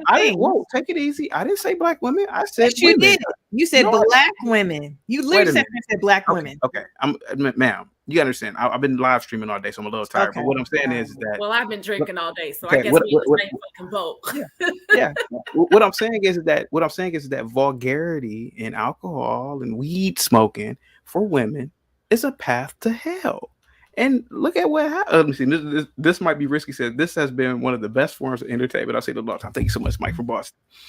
All I'm saying is that I don't know if it's a blanket statement. Women who are righteous. Women who are dressed righteously, they're not getting raped at clubs because they're drunk. Maybe what I'm saying is true. I don't know. But what I'm saying, that's wrong. Number one. How come Beyonce didn't write a song about being in the library? Is that your opinion though? How come she didn't write a song about being in the library? Chaotic. Is that your opinion? Wait a minute. Dana, why didn't Beyonce write a song about being in the library? I'm not Beyonce, sir. I don't. Okay. The club is how many? Let me ask you a question. Every weekend, there's a shooting, possibly death, at most clubs, black clubs across America. How many shootings are in libraries? So where are your facts? Where's the data? You want facts? Okay. I'm going to bring up the facts. You got to come with it. You got to come harder than that. You got to come harder than that. You can't really do. Hold on for a second. Wait a minute. Let's do it. Can you do me a favor real quick? Can you do me a favor? This might be risky. February 27, 2023. 2 shot outside of a nightclub in Chicago. You want me to keep going? You want to keep doing this? But that's not the point. The point is people get shot at schools too. People get shot at gas stations. So people get shot at clubs. Okay, which one is a higher rate? School shootings, that's black people. Right. That's got black people written all over it. Like, what are we talking about? You're jumping around. Yeah, you're jumping around. This might be risky. Yeah. It ain't risky. Would you feel more safe being in a library or at a club, especially around a whole bunch of Negroes? Say it one more time. Would you feel more safe being at a library or at a club full of Negroes? I'm not afraid of black people. This might be risky. Give me a second. I'm more comfortable in the club. Let's be honest. If we answer the question in terms of safety, the library's safer. I thought so. Thank you. I mean, But no, Schools but are not even no, safer. he has Schools he are has. not even safer. So Are you? I don't even know how that goes together. Uh, People's kids are getting shot in school by these crackers. So schools. well, I think the point is, Mary, more people are getting shot outside urban environments and nightlife than the school shootings, right? If you look at Chicago, that on the weekend that he just named, 14 people were shot. There's also Um, So, mass murders by white people in churches, in at grocery stores, in on sidewalks. yeah, I and we mean, yeah, can, and but that's I an guess the everyday point is, occurrence in every black neighborhood every day. the point is we, that it happens though. It's not. It's not White just people kill white people every day too. It's a lot of white on white yeah, crime that is yeah, reported. There's but would you all kinds say of stuff if going on. 600 black people were killed in Chicago, right? Isn't that triple the amount that were killed in at the church or in Buffalo, or quadruple the amount even? right. No, I agree with you. So it doesn't. So of course that has happened. We know Chicago right now is a war zone. We get that. But all I'm saying is, my point is, don't act like it's just specific to black people, because you keep on just. I honestly don't understand. Like, it's honestly this very disheartening. Like, I kind of want to kind of get off the podcast tonight, because it's a downer Well, to I hear you think talk so bad for, not you can't, but yeah. chaotic, to That's talk fine. so bad about black people and are trying to get all these stats, and he still hasn't answered Dana's question yet about show her in a book or an article about how makeup is witchcraft, and No, so by black women. So he's just all over the place, in all honesty, and it's mainly towards denigrating black people. mhm. And there are school shootings that happen, yes, by the. You're laughing. Are you listening, or are you laughing? I'm looking at. I'm sorry. I'm looking at two different. I'm looking at. I'm doing actual work right now, but I'm listening to you though. Go ahead. Just Go ahead, looking at man. this. Yeah. So, Asia, I think the term one, we're on topic. I think that's the key. If you guys want to do a topic about what white people are doing in their conduct, we can do that, right? But we're having a conversation about the topic, right? So I don't want you to think that he going at it. That's what we asked. That's what we asked. That's the question. Now, when you talk about witchcraft, I think we're thinking of it as literal witchcraft. It's more being used colloquially, right? Music, the reason why we don't let our children listen to certain music is why? Because of the message. People perpetuate the messages. So now, if you take the songs into a young girl, if Beyonce says it, it's law. And so the definition of witchcraft is magic used for evil purposes. So as music is having us do bad things, right? If you use that term colloquially, like black people do with many terms, then it could be considered witchcraft because it manipulates people to do things that aren't necessarily good. Does that make sense? That That makes sense, Camp. And had he said that, I would respect that. But that's I, not I what he said, and that's not. He's not using it colloquially. That's my point that I'm Right, he making. didn't say that. That's Correct. I the don't point Right. that totally I'm agree making. with that either. We grew up listening to all kinds of music too. We grew up listening to music, Yeah, and the majority of us have made good decisions throughout our lives. So that doesn't happen like that. yeah. I think White you people listen look to at. rock and roll and satanic, Mhm. Ozzy Osbourne, AC/DC, Led Zeppelin, and all the other ones, right? They Marilyn listen to Manson. Thank you, Marilyn Manson. Listen to all of that music, and so Mhm. their music also has them sacrificing animals and abusing themselves and Mhm. other people. So it's not just black music. Fine. And again, I don't agree. I don't subscribe to Cardi B. I really don't. So I'm gonna throw that argument out the window, because not a Mhm. lot of my generation does not. Okay. Nevertheless, the white people have their music as well, and so their music also impacts, and they definitely have witchcraft. Like, they sit there and literally say they worship Satan with their music. And so if we gonna talk about one, I think we talk about the other. I get you're saying it's about black women, but if he's gonna sit there and just talk about the black Negroes, and then he made all these references that were so offensive about how slavery probably might not have been as bad as it was, and it's out of control to me. Well, Out of well, control. let me ask a question. Do white people mostly kill white people? Right? It's because it's Yes. based on proximity largely, right? And so crime in black neighborhoods is black on black. So if you think it like that, things that are happening to black women, or excuse me, happening to black men, right? Whether it be domestic violence, we know a lot of men that have been killed over domestic disputes. who is it involved with? Black women largely, right? So I just don't know why we're dismissing that point. It makes common sense. You get hurt by the people in which you're around. Yeah, we're not dismissing. I Okay. think we're just harping. Well, to be for me, I think I keep on wanting to bring out the other facts too, because it was so down on Black women, right? And the Negroes, as he put it. That's all. And so I feel like I got to sit there and be like, well, no, I gotta push back, is all I'm saying, because of the way it was presented to me. That's how I'm taking it. So I have to be like, well, no, because the whites have this litany of other things too. So that's why I feel like I have to. And I'll speak for myself. That's why. No, Asia, I think that's founded. I think that most of us on the panel tonight, because we didn't like it, we are pushing back and trying to make counterpoints. But if we really sit and listen, how many of his points have some credence to them? I can't say the credence thing about Emmett Till might not have happened. I can't. I understand. I'm not gonna sit there and have credence to, there weren't as many lynchings as been reported. I'm not gonna go and say slavery wasn't as bad as it's been purported to be. Like I cannot get with that. Yeah, I mean, capital punishment largely was lynching, right? You've seen Gangs in New York. So Gangs in New York is based loosely on that history, and hanging is how people were put to death. You see it in westerns all the time. They're not just making that up. Right. No, I agree. But there were a lot of innocent Black people killed, men, women, and children that were lynched, right? That were innocent. And so that's problematic for me. And so I get it. That was corporal punishment back then, but we were the higher majority of people that got that corporal punishment unjustly most of the time. And that's all. It's like, to me, it's a slap in the face. And I will say this to my ancestors. Yes, I'm talking about ancestors. He'll shake his head and, roll his eyes, but it's the truth. And to denigrate, how people believe. You have your opinions. I have my opinions. And so I think it's a slap in the face by some of the statements he's making to corroborate and support his narrative. Well, this might be risky. Can I respond? Yes, sir. So what? Black people don't really respect their ancestors. They don't really respect that culture.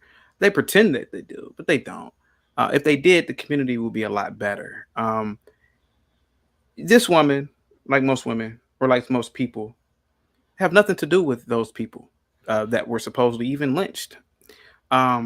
I think it's appalling to a degree to keep acknowledging Blacks of that year when you have little innocent boys and girls being killed by not innocent, but by stray bullets from drive-by shooting, gang-banging Negroes in Chicago and other cities.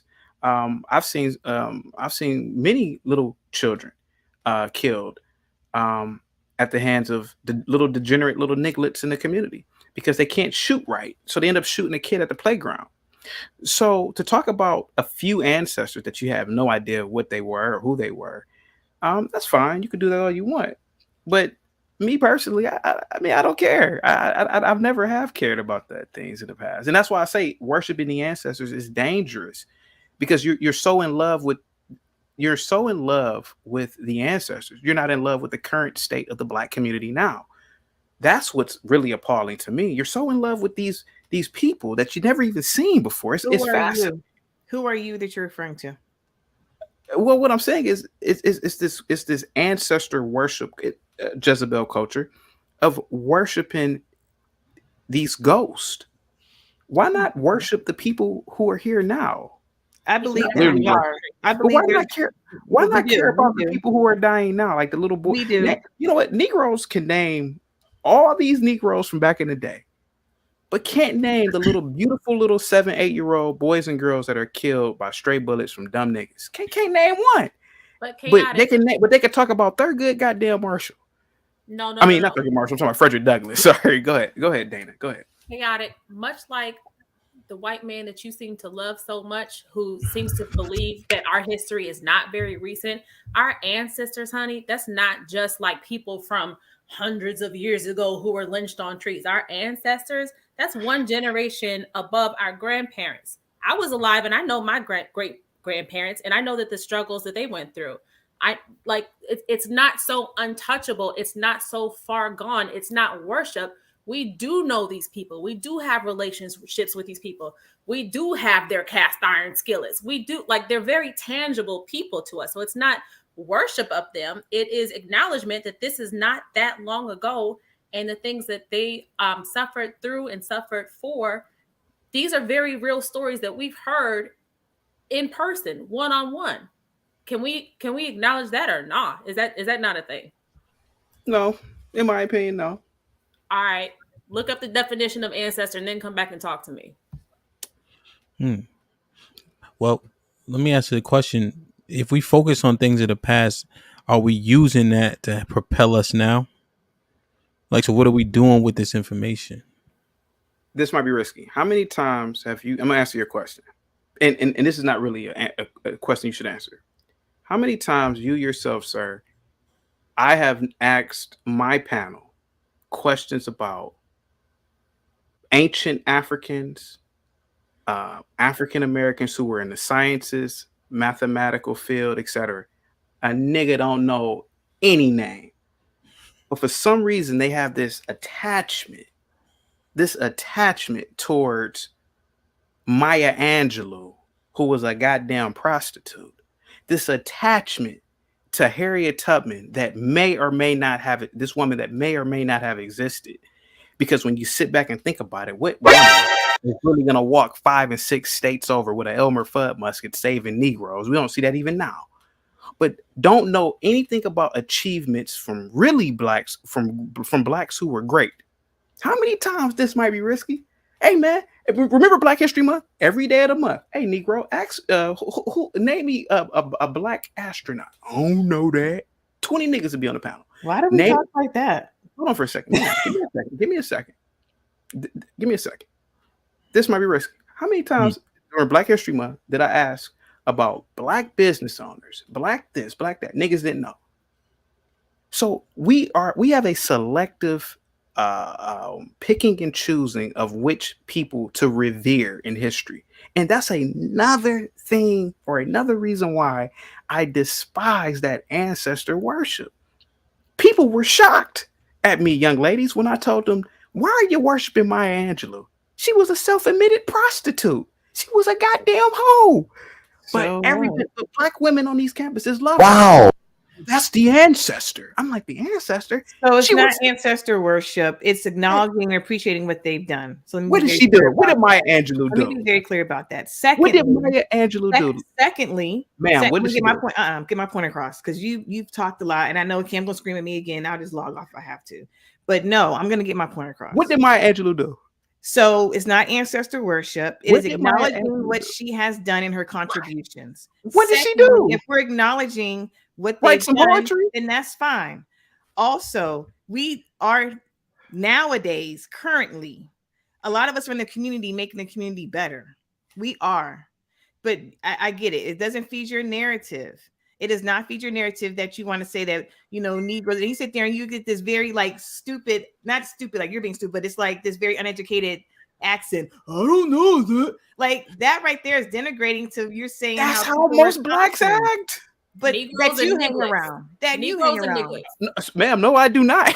Obviously, because I don't know people that talk like that. Chaotic. I don't know people that talk like that. I don't associate people like that. What with that. Maya Angelou do, ma'am? What did Maya Angelou do? I'll answer your question. Maya Angelou, she wrote poetry, and the poetry that she. So, am I answer your question or roll your eyes? I mean, come on now. You can't answer. I'm quiet. Answer. Go ahead. Condescending. So she wrote poetry, and that poetry spoke to the journey that a lot of women took, as Black women took. It spoke to us. It gave us empowerment. It gave us strength. And yeah, she was a prostitute. Okay. But she wasn't a prostitute when she died. Okay. We've all done things. She did that. Okay. And she changed her life around. So what? Like, you can't sit there and have her just stay in that place of being a prostitute for all of her life. Fine. She said it. But that doesn't mean that's who that defines her whole entire life, because she was a prostitute at a certain point in time. You even said yourself, you're a whole fuckboy when you're in your 20s. Does that define who you are as all the rest of your life because you were a fuckboy in your 20s? Probably not. Or it might, but it shouldn't. Again, ma'am, I'm a man. I'm held to a certain level of responsibility that women are not, and that's the truth. So I can do certain things that women can't do. And secondly, um, Maya Angelou did nothing for black people. Uh, there's no way in And neither hell, is ma'am. women. Give me a second. Give me a second. Now, this might be risky. You're a father. Okay. And let's be honest, this might be risky. Could you imagine 30 years in the future, your grandchildren come to you, say, Granddad, come to my school. There's a lady who's going to be reading some books to us. You go to the school, on the thing, it says Sari Marabella. And you say, God damn, I know that name. And it's Pinky. That's Pinky's real name. Now, for other men, we know who Pinky is. Could you imagine if you saw Pinky reading some damn children's book and then people say, well, she did change her life around. Well, yeah, the bitch can't sell pussy no more. How old is she? 70 now? She's 70. Of course she can't. No, that's the problem with this whole looking back at the ancestors. That's how I saw Maya Angelou. Nothing more than a damn porn star who's reading some damn poetry. Heart goes the lark. Come on. Bob with the $2 super chat says she wrote poetry. Wow. As he's saying that's not a super great achievement. Cause in my mind, I was thinking, well, people do things that they regret and then they reform and change. When you gave me the context of Pinky, it would be hard for me to unsee Pinky as not being a porn star. But I don't know if Maya Angelou, we don't have the images. This might be risky. What do you think Maya Angelou was doing in those damn hoe houses she talked about being in? What do you think she was doing? You think she was playing chess with the people? Come on, man. Stop. Why are we? And this is what I'm saying, this worship of the ignorant aspects of blacks. You got the one woman who worked at NASA. She was a part of the goddamn team that did the mathematical equations to get on the goddamn moon. Nobody talks about Katherine Johnson. That's not Black true. woman, Maybe black like, woman, you don't hang that around. black you act love you. You're intelligent, but you know if you ask the average black person who Katherine Johnson is, they'll look at you like, duh. This woman was a part of a team. This woman was a part of a team. Out of her. They made a movie out of her. A lot of people know who she is because they know now because they know now, man. But they didn't know who Katherine Johnson was at first. Okay, man, we know now. So now what? But we know now. We know today. So now we know now. But what I'm saying is, ma'am, is that black people have this worship of just the ignorant aspects of black culture. You call it worship. I call it appreciation, acknowledgement. Like you're using this word, using that inflammatory word worship because it's like idolization. It is not an idolization. It is merely an appreciation and acknowledgement of their contributions. But and you're using. Go ahead, sorry. And along those lines, can you highlight Ivan's comment? White culture, but you also worship white culture. Of course, look at their culture. These people. Of course, look at their achievements. The same way, it's my opinion. Chaotic. Their achievements. Chaotic. This is just my opinion. I can name a lot of black achievements. It's my opinion. Who's comment? What'd you say? Dana, Dana. Other than a fishing boat and some peanut butter, what are the black accomplishments? Bye. Well, is that a legitimate question? This might be risky. Is that not a legitimate Aren't question? you the history major? You say you study history. What are they? Did you study? You just said that black people have achievements. What are they? I'm saying, did you study history? None. You just black said people ain't never achieved shit ever. Did they build a goddamn space station? But that white man and that white woman with her silky white skin, goddamn. So this might be risky. So let's right. They just paved the way for this nigga. That's what they did. Them white who paved. Yes, to a degree. Yes. Ham, you agree with that? Ham, do you agree? So with that? let me say this. In terms of achievements and people from back in the day, the only ones that we largely know as a people are the ones that are highlighted. Like we just admitted, we only know because of the movie, right? How many of our people who actually did something do we even research, study, understand, right? We know Martin, Malcolm, and some people know Medgar, right? And we know it's a gentleman they made the last movie about he led the rebellion that didn't do very well in Virginia. Nat Turner, right? But what about Denmark VC and Gabriel Prosser? We don't go deep enough. So we only know what they present to us, right? For instance, do we know the first black astronaut? I feel like that's something we should probably know. But I know I'm an Omega, so I know who he is. But would I have known if they didn't ingrain that into us? Well, now this might be risky. Now, wait a minute. Now, technically, he was a black Cuban. Technically, he was a black Cuban that was the first black. But in the interest of the conversation, yes, it was a black American. Ronald McNair is who we right. The difference is no, not Ronald McNair. No, he was. Yeah. Sorry. You're saying that we should know more about our own history. He's saying we don't have no history because we don't accomplish shit. Right. Exactly. Okay. Is that what you're saying? Chaotic, are you saying which one are you saying? Cat, we don't take the time to know, or we didn't do shit? We don't take the time to revere. That ain't what the fuck you said. Yeah, that's what you said. No, nigga. He said we ain't do nothing that make it better or some shit like that. You said what have black people accomplished? And that wasn't to challenge me. That was to challenge the entire race. That's cap. That's bullshit. I'm not rolling. Right. I'm not going with that. That's exactly what he said. I heard what I said, but if I misheard, let me get this super chat real quick. Roz Girl with the $5 super chat says, "My Angelou was a black queen." Hey, if she's a black queen, Ross Girl, so is Cherokee Diaz. Wow. Shit like that. So chaotic, clear that up. Yo. Are you saying what they're saying, or are you saying what I thought I heard? Okay. Hear me out. Uh-oh. Have black people been a part of achievements throughout history? Sure. Why not? But all I'm saying is that why is that not talked about at a high level? This might be risky. You've come to my panel multiple times. Every time I talk about a black scientist, a black something, and nobody knows, but they know about some damn downtrodden slave. That am I lying, sir? That's not true. That's not true. That's not what you just said. Man, I'm talking to this might be risky. I'm not talking to you. I'm talking to you. You're discrediting everything that you just said. No. He's saying existed, whether they even happened. Dana, no, he was saying on his panel when he inquires about these things, the black and brown people that come up there often don't know or don't have an answer. He's saying his panel, so you could maybe it's just anecdotal based on who watches him or comes to his channel, but that's been his experience. I feel you, but can we also just acknowledge that he questioned the existence or the accomplishments of people like Harriet Tubman, the suffrage of Emmett Till, slavery as a whole? Like, damn, is it possible? You guys, Dana, come on, Ham. Dana, is it Dana? So Dana, can I ask you a question? It's not that we don't know our history. You saying we don't have no fucking history because these nigglets and these Negroes don't know how to do shit but juggle watermelons. That is what he said. That's what he said. I never mentioned watermelon. Are we serious right now? This is nuts. I'm muting myself. Go ahead. I'm gonna go on. Dana, can I ask you a question? When the Africans were supposedly bought over on those boats, can I just ask you a question? What did they drink?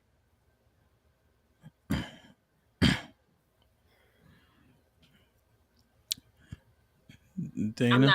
I'm not. You're not going to bait me into this. But go ahead. Make your point. Go ahead and make your point. I'm listening to what you're saying, but I'm not going to answer that. Go ahead. The reason why I asked you this question is because that question is really not ever asked. I think that the problem with black people in history is that we don't critically think about historical accounts. Other people really do.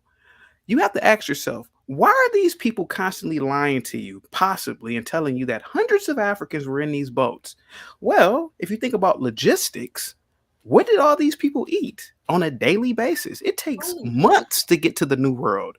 What did they drink? They didn't drink they drink what water? They were assets. You think they didn't want to keep their assets alive? This was money. This was about Dana, money. What did they drink?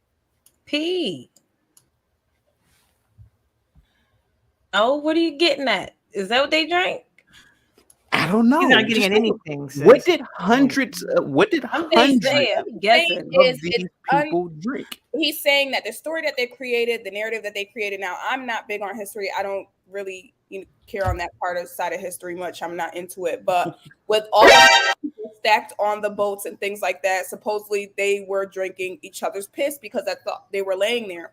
Now, what he's saying is the fact that because it takes so long to travel, how are all these people? How is it that narrative and all these people are still surviving to make it that far of a travel, surviving off of just piss? So I get where he's saying in regards to, but more importantly, he's just throwing stuff out there for what? Because you have opinions, right? A lot of them died, though. It's a known fact. A lot of them died. A lot of them didn't. What did the Africans drink? You think they just drank piss for 7 to 8 weeks at sea? So what's your point? Are you saying that it didn't happen? Like, what's your point? I am saying that everything needs to be studied and everything needs to be looked at through the lens of a critical mind. Did you study it? They didn't drink it. I did. They did. Okay. It has everything to do with the whole ancestor thing.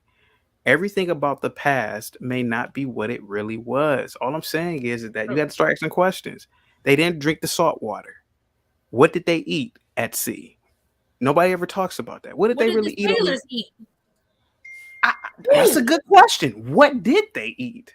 Are we serious right now? Are we really doing this? What did they eat? Am I in the fucking Twilight Zone? This is crazy. Ma'am, what did they eat? This is Twilight Zone tonight, Dana. It is. Are you saying that we just need to study more overall as a people? Yes, that's all I was saying. Yes, thank you, ma'am. All right. Thank I kind of agree with you. I just don't believe that blacks were just so downtrodden and oppressed. I just don't believe that. I don't think that our ancestors were getting punked out like that. I'm sorry. I have a question for you, Kara, because you did the research. You said you did the research. I have a degree in African studies. I have a underwater basket weaving degree. Yes. So what did your research tell you? Did it not happen or it did happen?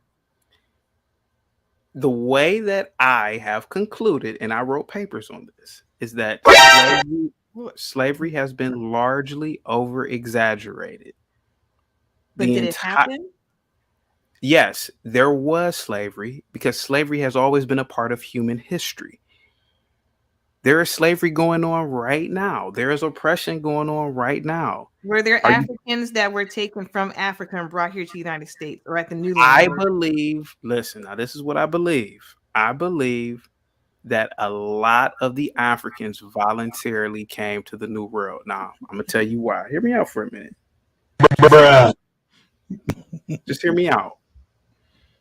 The Negroes in Africa were tribalistic. Even to this day, they're tribalistic. They have all these languages. Even in Nigeria, it's hundreds of different languages. They never got along. Somebody came along, in my opinion, and said, hey, there is better opportunity in the New World. This New World has resources, it has open land, etc. You won't have to be around your neighbors. Just like how blacks are now. Black people don't like living around each other now. Okay. So what I'm saying is it possible that the Africans, hear me out, that large numbers I'm of Africans. I'm laughing because I live in Baltimore, but go ahead. Is it possible that large numbers of Africans willingly came to the New World? That's all I'm saying. Okay, that's fine. So that's fine. So they willingly came over on a ship. Okay, fine. Let's follow. I didn't say that. I said I'm just asking a question. But go ahead. I'm asking about your research that you found out. But anyway, I just want a straight answer from your research that you did because you've done the research. You're educated. You've done the work, and from the research and the work that you have done, you have discovered because you read books and more books than we did. And some of them voluntarily came over. So when they came over here, they got tricked like, gotcha, fool. And then they were made into slaves. Or were they like, here you go. We didn't lie to you. Here is a Shangri-La, and here's your new land. Can I answer your question? Please. Just like how today Black people love working for white people, I believe that Black people were the same hundreds of years ago. By nature, they love working for whitey. The white men had opportunities for them. And you know how? How many stories did you hear growing up that the slaves bought themselves out of slavery. Well, how can you buy yourself out of slavery if you're a slave, right? And not getting paid? Is it just logical to assume that some of the slaves, in fact, were getting paid? Is it logical to assume that, hey, maybe just like today when people say I'm working hard for the boss man, I'm working hard, they working me like a slave? Is it possible that the slaves or the people back then were saying the same thing and just through a game of telephone, people interpreted it as, oh man, that's a slave? I don't know, man. I have no idea. I was only born in 1984. I have no idea. But what I do know is patterns right now. And what I can tell you is Black people now love whitey and love working for white people. They love everything white.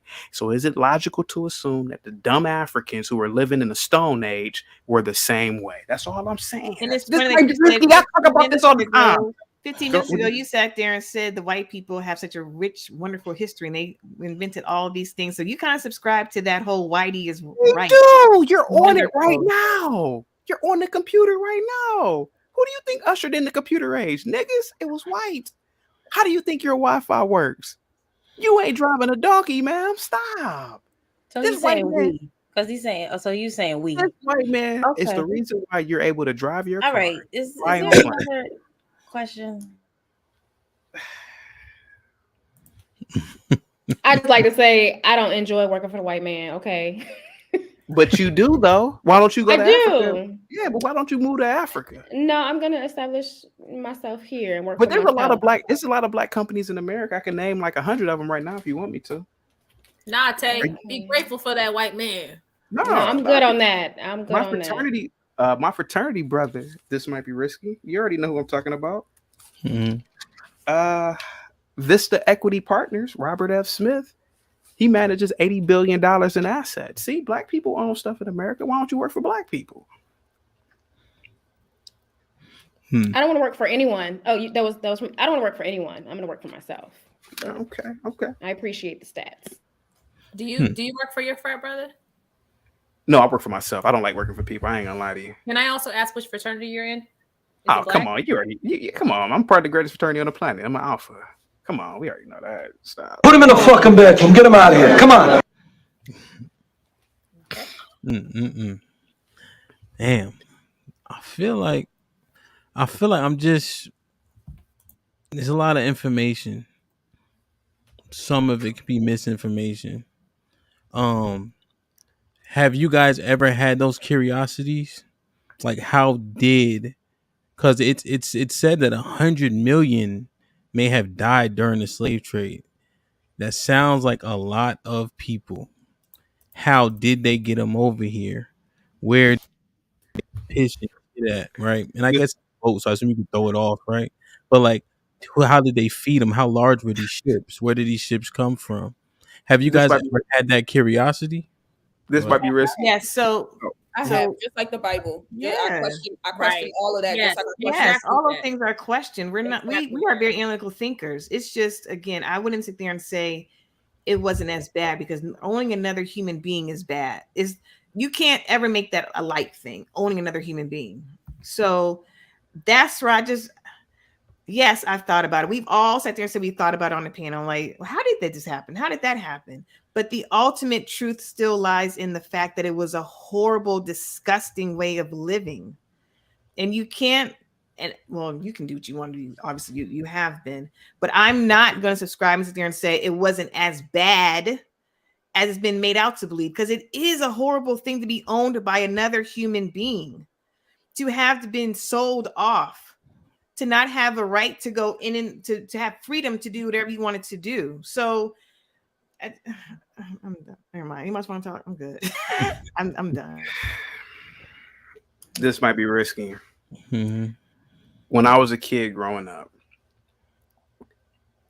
it was almost as if you would have thought that the white man was running around the interior of Africa with big ass nets taking Black people.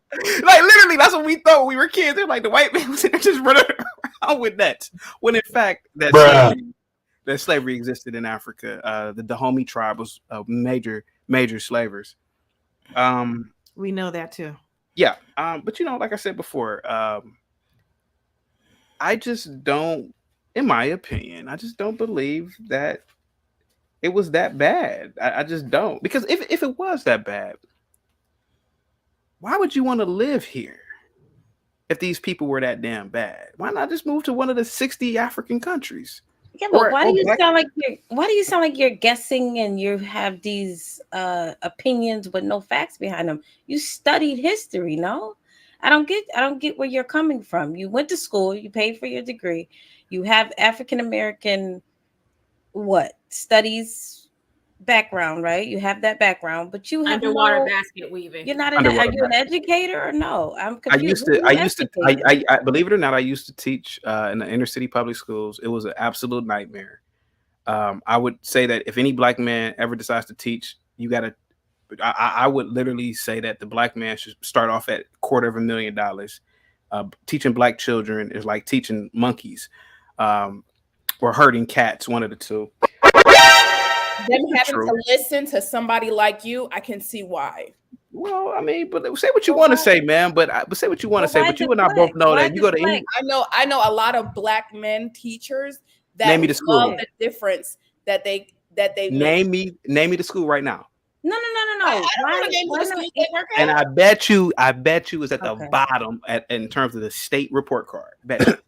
I need you to answer why you have no answers and you're not educating anyone and you're just saying Sis, you're listen. guessing. I'm confused. What are you saying? You haven't said a word. That's what I'm trying to Okay, figure out. I I have haven't said a nothing to word. take home from the last hour of you talking. That's what I'm looking for. I'm looking for something to hold on to because you're the educator. You got this degree. This is your background. You've said nothing, but instead you flipped it and you put down the black students you were teaching. That's a reflection on your teaching. That was a reflection on you. Just so you know. Say what you want, but all you gotta do is go into any black school and see how the kids are acting. They're acting like goddamn fools. Ain't got nothing to do with me. Come on, stop, man. Stop. So let me read a couple super chats real quick. Mike Brown with a $5 super chat says white girl got him from the beginning. They still recovering. I think he talking about that initial topic. Kind of threw y'all off y'all square. Do you see Mike Brown's picture? Mike Brown need to go somewhere. But we appreciate the super chats, Mike. But you shit. Ask Abe with the $2 Say it super chat. again. To whom have you entrusted your learning? I'm not sure who that question was posed. That was to me. That was to me. Yeah. So sis, what topic are you looking for some gems to walk away with? Maybe you can get clarity on a specific point. I mean, because go ahead. I'm sorry. Well, I just want to say I had to be candid. I feel like we responded in large part emotionally tonight. Well, and if we were, my bad, I did pause for a while. But if we are responding emotionally, how much are we consuming? And then what are rebuttals? What are they based on? Right? Because kind of the same question you asking, sis. Right? Our rebuttals, are they founded in truth, or are they just based on how we're feeling at the time, based on what we're hearing? I think he opened up this dialogue by provoking and evoking certain things by saying the white woman is an angel to 6 black women. So I don't think he wasn't looking for no type of emotional response. That would be stupid. That would be asinine. That doesn't make sense. He didn't share anything from his history. I don't know what school you went to, Chaotic, but you weren't able to give us anything. You posed a bunch of questions. Do we think what were they drinking? Tell us what they were drinking. That's all I'm saying. You're the ones who said that They existed. didn't learn anything, them kids. If you don't know, you didn't. What did you teach them? Well, you can't teach animals who are just jumping on desks, acting a fool all day, coming to school. Wow. Weed. I mean, what are we talking about here? Why are we pretending? Why are we pretending that these kids are goddamn angels? Stop it. Why are you in Baltimore schools, please? Animals? Oh, they're love. Right, you're calling. Why are we pretending that they're not animals? You're calling people animals. That's what I'm saying. Like you're disgusting. Let me go. Never mind. Let me. Okay. Listen. See, This listen. might be risky. You, I we taught in these schools and I can't call them what they are. Most of those kids were goddamn But animals. if I was to sit there and just start throwing insults at you, I would be checked. Have at it. You can call me all you want. But you sound crazy. But the thing about it is that's so an uneducated thing to do, though. Like, is there no other way you could describe them besides animals? No, because this is somebody that doesn't have children of his own or so educated vocabulary. Like, come on, man, animals. He didn't come across a woman that has been willing to bear his children, so that's where that could be from. So he doesn't know how it really goes parenting. You know what I'm saying? Good point. So are we saying? So what do you? How do you guys describe some of the inner city schools? I'm gonna be honest. These kids bad as hell. I live in Maryland. I work in DC, and I'm sir, calm down, okay, now, because you said some things that moved me tonight. But in that aspect, I do agree. Like, kids are bad as hell, and I ride the train, thankful that I don't have to deal with it. And now, if they were mine, they wouldn't be acting like that. But I just think it's a problem. It's a huge problem. But I don't really think that it's nice to call them names. Yeah, and the name is triggering, right? But when you look at the statistics and you look at the crime and you look at the ages of did you guys see in Florida, the little boy, 17 and 12, killed 5 little kids? Was it 4, 3 or 5? 5 little kids. This might be risky. Go ahead. First of all, you're a great host, by the way. I appreciate you. Remember the few episodes I said when I was in school teaching, and when the kids were acting a goddamn fool, it was nothing better than to say, you dumb niggas. The Jews are acting good in their school, and you little monkeys for some reason, they wanted to do their work afterward. They said, CT, Mr. CT, what? For some reason, they were doing math all of a sudden. They were studious all of a sudden. And that's what's lacking in a lot of these schools. You gotta talk to them like what they are. See, they don't respect that nice shit. These are little monkeys. You gotta almost beat them. That's what the problem is with these schools. Is all these liberal women in there. Love is risky. All these liberal women in there being nice to them. Fuck that. You're a damn little nigga. Close the door. See, that's shocking to a kid. And it corrects their trauma. And it causes trauma. The trauma is you being nice to them. Okay. See, these are little black kids. They're 2 or 3 generations away from being Stone Age spear chuckers. Look, 4 or 5 generations ago, their ancestors were living in the goddamn mud. That's in Africa.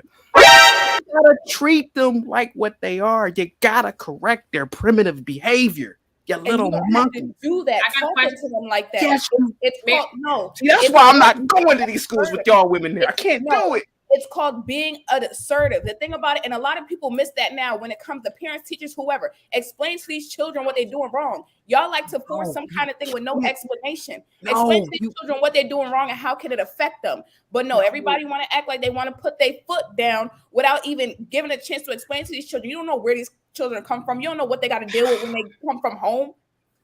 Man, you know what I'm saying? And the last thing they want to do is go to fuck the school and be called a monkey by somebody who is trying to go somewhere and feel safe. Are you fucking kidding me? Ma'am, I was a teacher for years. I'm telling you. I wish somebody would talk to my fucking child like that. I wish somebody to fuck with. Why would you even have them in that hellhole in the get-go? For somebody to call your child a fucking monkey. I can't wait. Ma'am, I am a man. I am telling you what worked even when I was in school. When those old school black male teachers in the 90s used to close that door and having all these little niggas touch every wall in the room. Didn't I tell you to? And the kid, all of a sudden, he'll be good for 2 or 3 weeks. These schools are out of control because of you women. And I'm being personal now with women on the panel. Because of you women. You cannot talk to those kids like that. You gotta be brutal with them. They're little nigglets. I'm telling you. No, the lack of strong men. This might be risky. Now you see why I said that you got to pay black men $250,000 a year. You got to deal with women like this. This is what I had to deal with when I was teaching. I used to be in these meetings and women like this. We're letting you speak. Love is risky, particularly. They be looking at me like I'm crazy. They thought I was crazy, and I said no. When I caught them niggas, they They turned into Einstein because it was so shocking to them. You dumb niggas. It wasn't shocking. It was fear. It wasn't No, shocking. it wasn't. That's what it was. It was fear. It wasn't shocking. It wasn't shocking. Like, let's be real. You don't get I it. work for all This types of they kids. don't get it. Kids that lost their homes. They don't get it. This might be all risky. that. How I don't get it? If I work with kids as well, but I also have kids, you don't know what it's like to parent. In terms of anecdotal experience, and then you guys maybe could dismiss this because it's a sport, but I coach high school football, right? And the school's big, 5,000 kids. You get 10 D1 kids a year, real. And then the school is 99% black. So you could ask the kids, ask the other coaches. I'm the hardest on the kids. Yes. I curse them out. I don't play with them, right? But they're the most disciplined. They listen to everything I say, and they respect me. And if you ask them now today, the kids that are about to graduate college that I coached, I'm probably top favorite coach, right? Because it was real accountability. And I do old school, grab them by their helmet, throw them around, suspend them if they didn't say sir for, a quarter or a half, right? Didn't let them walk, couldn't put their hands on their hips, right? Tell them that they at home life was the reason why they need to play harder and do well in school, because they at home life ain't shit. And I used to say that like verbatim to. So now my fear is the answers, because you guys been trying to answer as I've been talking. I just hope that you're hearing everything I'm saying. So again, you could dismiss it because it's football, but I was that way with those kids, and I was the most effective coach with discipline and getting technique and things of that nature to kind of resonate with them. So there's one thing to be said about discipline and structure, and there's another to be said about calling kids names and bringing them down. That's the difference. You didn't say I called them nigger this, monkey this, niglet that. I've worked in detention centers. I understand that children love structure. I was a CPS social worker. I know what's in the inner city. I also know that as a mom of a young black man, I'm going to pay the higher cost of living because I'm not sending my son to a school in the inner city. So some of the stuff that he's saying for shock value, I get it. But there's a way to approach things. No, if you calling my son a little niglet, I'm coming to the school. And now you're going to have to deal with the black bitch, the black witch. See, that's what I'm talking about. See, let me read. Hold on, Kat. Let me read this real quick. E.ca, he been here the whole time. Shout out. I apologize. $7 super chat. Talk to most inner city teachers, and they will tell you that the single mothers are difficult to deal with versus the fathers. That's half their battle. First of all, the fathers ain't there, so he lied. Ain't no fathers there if they're single black mothers. That doesn't add up. That doesn't make sense. And Hamp, you were referring to being a coach. Also, too, back in high school, them white coaches and all from high school, all from midget football, they talk the same darn way. Did they reach you sometime? No. Did they reach you other times? Yeah, maybe. Listen, I'm not saying you can dismiss it if you want. All I'm saying is that I made it's very distinct differently though. 99% black, 5,000 kids. They coming from real inner cities, right? And I was able to impact them differently based on my approach.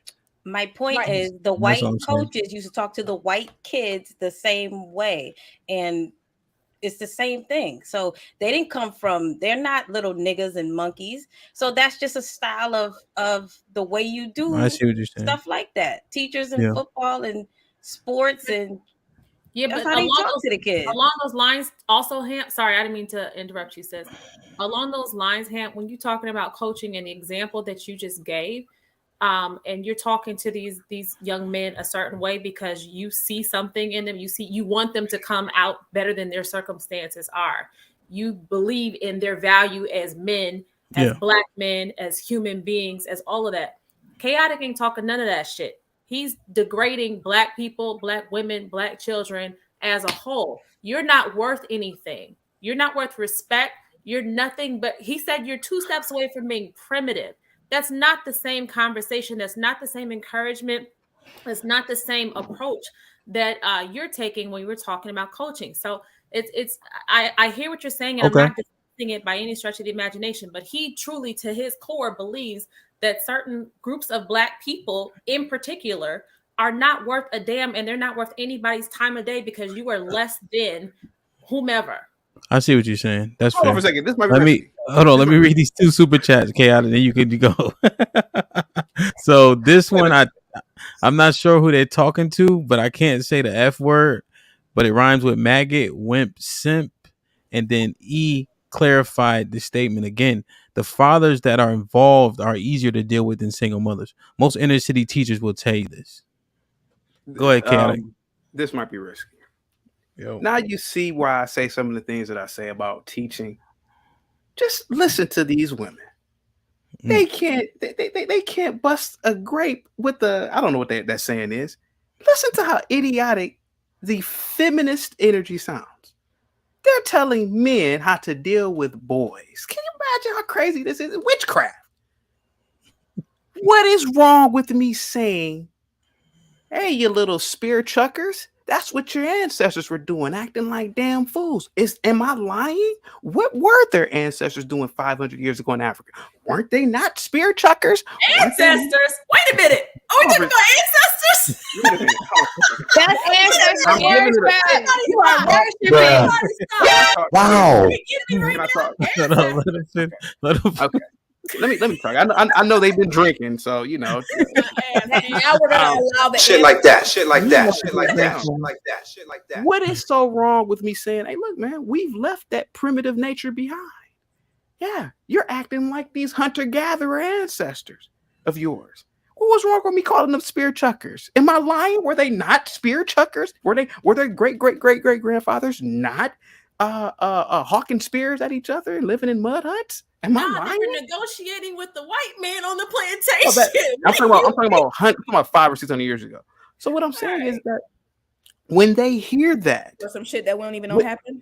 When they hear that this might be risky, and they get that picture in their mind, they look at how primitive that is and say, I don't want to be like that. I want to be studious. And that challenges them. When you call them a little niglet or a little nigger, see what that does is, yes, it does hurt them. But see, now it's like, I'm not a nigger and I'm going to prove I'm not. That's what makes them work. See, you know, love _ risky. See, she loves doing IEPs and all that bullshit that you have to do. But see, don't you write IEPs, ma'am? Aren't you a teacher? I am not. Okay, you look like a teacher. But all I'm saying is that you have to do these things, man. Because, man, all that talking nice to them and coming up with little plans, and that's bullshit. You're dealing with they're animals a lot of the time, and a lot of times they will attack you. That's what I've noticed. No offense. See, y'all being nice. See, they'll be the first to attack. I worked in Blue Cousin, my best friends in the chat. I worked at a behavioral, at-risk behavioral, like alternative school, right, for kids. It's like a last resort school. We had to, we were trained to restrain the kids. Those nice teachers, particularly women, being nice to them, they would attack the women. Do you think that they would attack my crazy ass? You know why? I said, if you think about attacking me, one of us ain't going home. See, you got to put the fear in those little monkeys, black or white. You got to put the fear in them. You can't be nice to them. They'll rob you. They'll steal from you. They didn't bust my car windows. Blue Cousin to tell you here in the chat. They didn't bust my car windows. They didn't steal from me, because I said, if you steal from me, I'm going to close the door and break your fucking hand. See, they didn't do that with me. You got to be crazy around these types of people. Look at Africa. When Idi Amin came into power, those people were on their best behavior. Then I'm pretty sure you guys don't know who Thomas Sankara is. He was a nice, benevolent leader in Burkina Faso. They killed him because he's too damn nice. You're dealing with niggas. You got to be brutal with niggas, especially the darker ones. That's the damn secret. BK, when you're on the train, right? Who are the more violent? Please don't even respond to him. You treat your wife because she's a darker one? That was ugly, because your wife is dark skinned. BK, when you're on the train, who are the more violent? Violent? Tell me, Nate, the darkies. Go ahead. Hey, it's Tay. But to answer your Keep question, it real. Don't be afraid of them. Don't be afraid of them. I'm not afraid of anyone. Let me speak. To answer your question, the black kids are usually the like roughest or whatever. Which They're usually the best. complexion of black is the worst? The darker kids.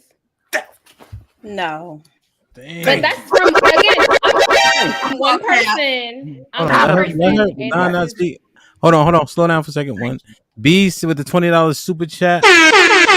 Ladies, ellipsis. You miss his point because he triggers you. But his point is why we only have people we revere that the white system had told us was great. Where are the people we chose? So I guess that's the point. Like, we only know about the people they taught us about. Now, Tay, restate your point, and then before we just jump on it, why don't we let her land? we were talking about the kids, right? Is that I thought I answer your question? Chaotic? Yeah, I was. Answer your question? Oh. I was in. I didn't get it clear. I just want to make sure that it's clearly answered.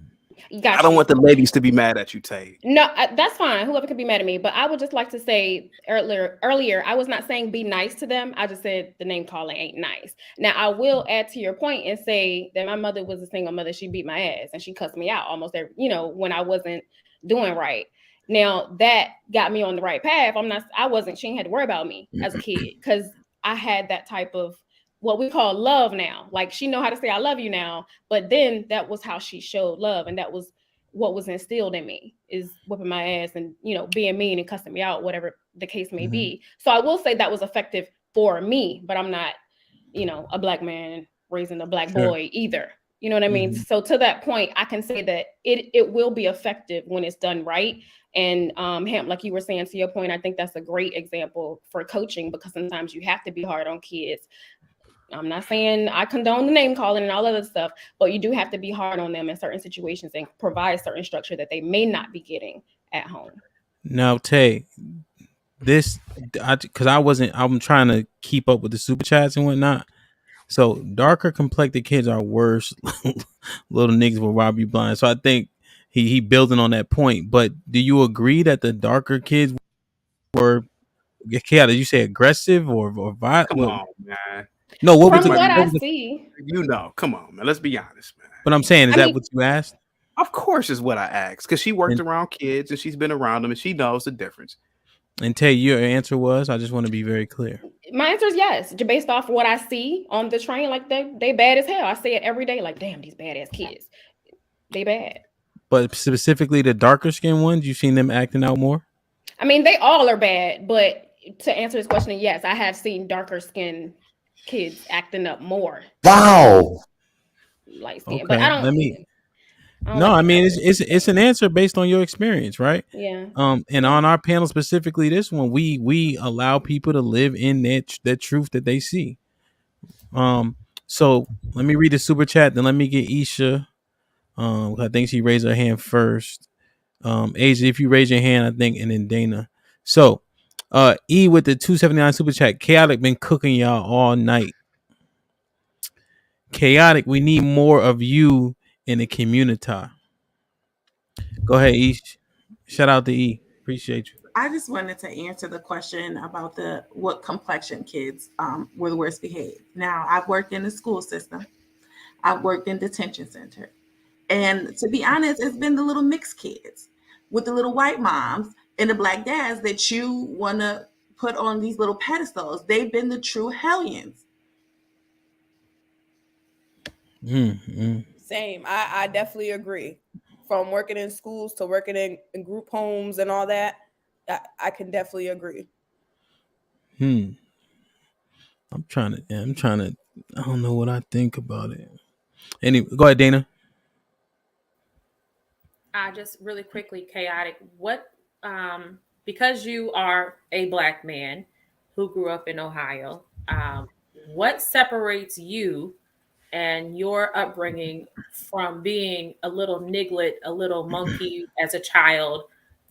Is it because I'm if I can guess, and I'm just going to assume you're going to go straight to the single family, the single mom raising these kids or whatever. I don't know, but I'm gonna go ahead and let you finish. But what is it that separates you, that makes you different? Were you ever a little niglet, monkey ass, spear chucking ass kid? Is that how you felt about yourself, honestly? Yeah, actually I do, even to this day. I talked, and this might be Risky knows this too. I have done episodes. I've done episodes on killing the, and this might be risky to tell you because he knows I'm not lying because I've said this. I've done many episodes about killing the inner nigger in you. The inner nigger is that, no, seriously, it's that primitive urge. Blue Cousin, who's my best friend in the chat, he'll tell you. We call it nigger nucleic acid. And the darker you are, the worse you have it. Whenever you get upset, whenever you get angry, you got to remember you are 5 or 6 generations away from being a Stone Age person. Because that's what pretty much all of our ancestors really were, for the most part. Even white people were pretty much in the Stone Age up until like the 1300s. You got to destroy that primitive individual because we are going towards a new future, technology. The you know, in 2 years. Are you guys familiar with the Artemis project? I didn't think so. They're going back to the moon, the Artemis project, and it's going to be a black guy. He's one of the mission specialists. We are becoming a more advanced human race, more tech savvy. With the introduction of Chat GPT, AI is going to really advance our knowledge and understanding of the universe. We can't go into this future with drama and beef and primitive shit. Gangs and all that nonsense, shooting dice and shit. And what I mean is that we're gonna have to leave a lot of that primitive shit behind. So whenever even when I get upset, I kill the inner nigger. I practice what is called stoicism. And I know a lot of you blacks don't watch Star Trek, but Spock was a Vulcan. And his alien race practiced stoicism or logic and reasoning. Other groups of people are better at this, like the Asian race, Japanese, Chinese. But the lesser races, like the black race, Hispanics, who are more prone to violence, should really practice stoicism, being peaceful. So yes, Dana, I will agree with you. I have recognized myself as an ape. Don't I call myself an ape almost every episode? This might be risky. Almost every episode. Yeah. I literally say I'm an ape. But I'm an ape who understands my existential nature in the universe. And I want to be a better human being.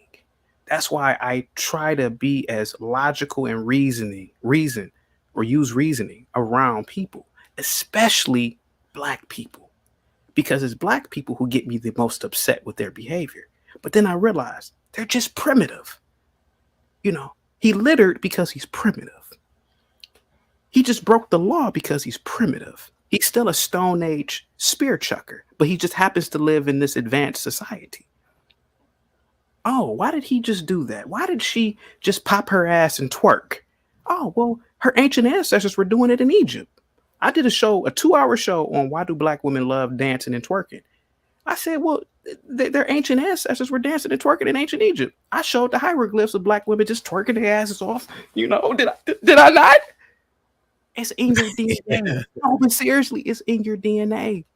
That's why I don't get shocked when I'm at Walmart or the mall and random black chicks just start dancing. They're not primitive. I mean, they are primitive, but they've been doing it for tens of thousands of years. It's just in their DNA. It's encoded in them, but they just haven't learned when to shut it off. And I think that a large numbers of whites and Asians have figured out how to shut off their primitive DNA. So that's it. So everybody's primitive too. Of course. Some of us even look like cavemen. Go ahead. Go ahead. You got the floor. No, that's what I wanted to ask. So you believe that every race is primitive? Yeah. Every race is primitive, but some races are better. Yeah, but not every. We're not equally primitive. Like the Japanese and Chinese are surely more superior than most human beings on the planet. All right. Let's be honest. Let's be honest. Let's be honest about it. Like, everybody can't be equal. I mean, come on, man. Come on, stop. I didn't say everybody was equal, but I don't have a comment. Yeah. Do you have a dad? Did you grow up with a father? I did. Okay. Yeah. I mean, most of my friends did. But yeah. So yeah, I thank you so much, Rush. Positivity is coming your way. And yes. So yes, I have referred to myself as a monkey or an ape. I even kind of look like a little chimpanzee, don't I? You know, we sit back and No, I'm They serious. agree. I So would so never insult you like that, black no, brother. but Not seriously, never. that's what we are. We're great apes. That's what science says. We're great apes, at least what I believe. So what I'm saying is that what I believe is that even with the darker skinned people, they are more they're closer to the primitive state. So that's why when Tay is on the train, she's looking at these little niglets and observing them like a National Geographic scene. She says, you know what? The darker kids act like them. They act more aggressive than the lighter ones. I've noticed that. So I don't know why, but it's Yeah. Damn. So I've heard it said that light skinned niggas are soft. I don't know about that one. Well, no, but I've heard that said though numerous times, right? Light skinned pretty boys soft. And you saying this, right? And I'm not agreeing or disagreeing. I'm just thinking about things I've heard where we say light skinned niggas is soft. So by nature of that statement, does that give this more credence? It's possible.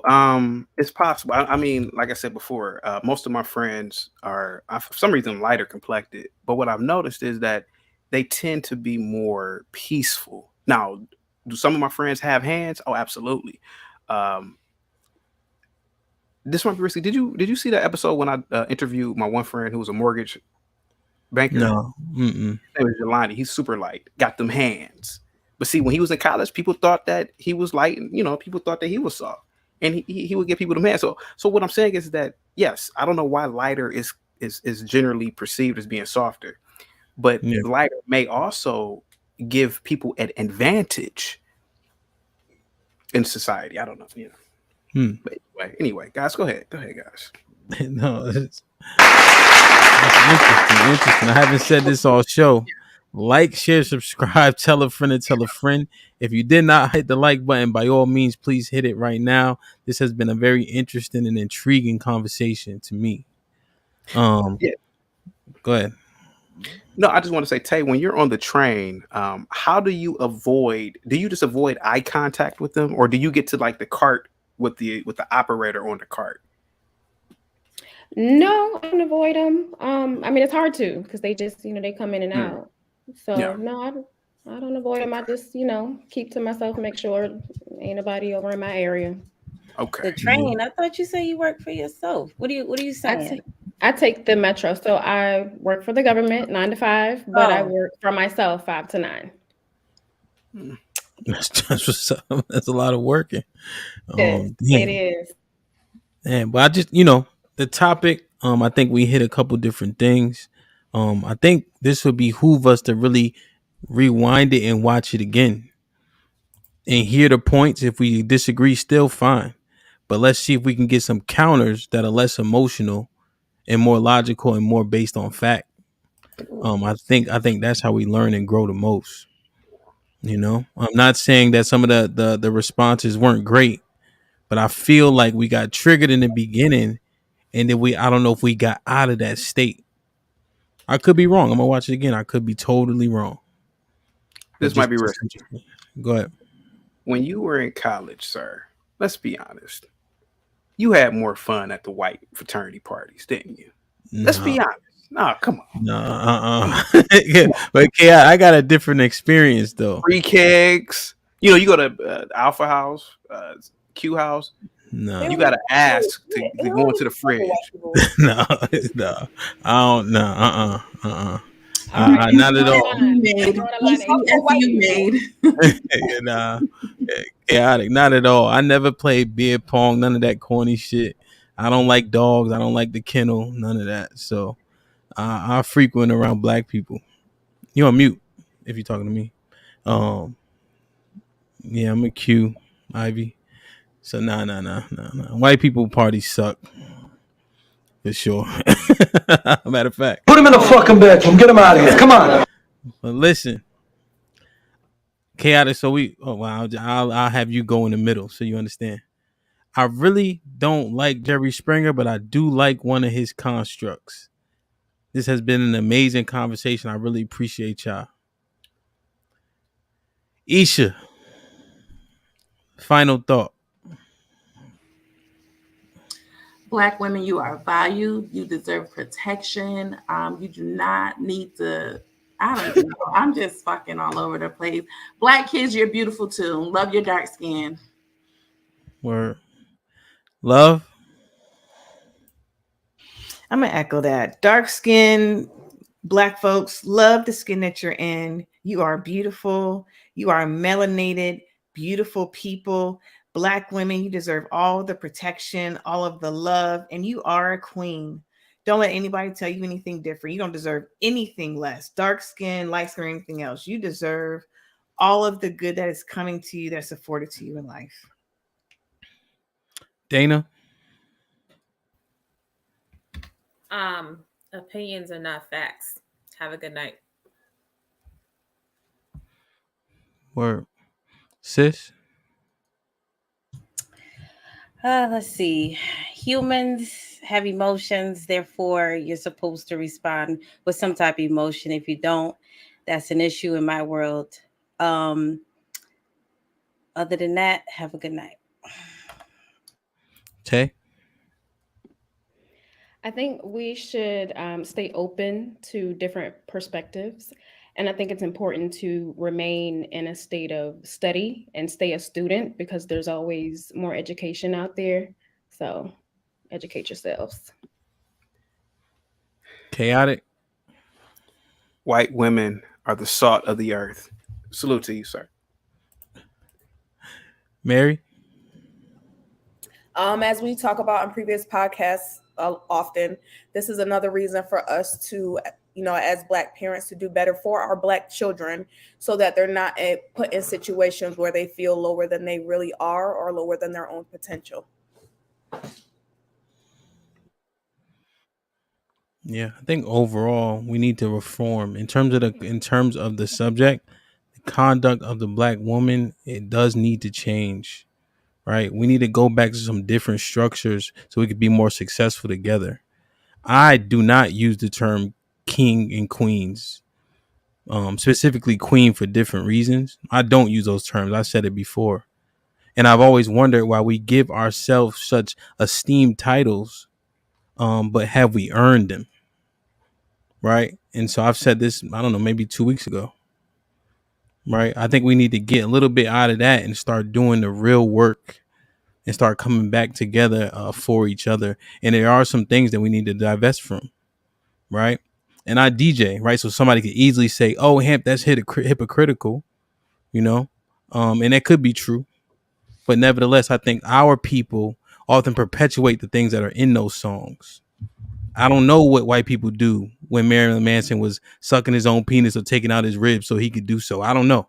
And I don't really give a shit. But I do know when we start talking about killing in his songs, people start getting killed in the streets.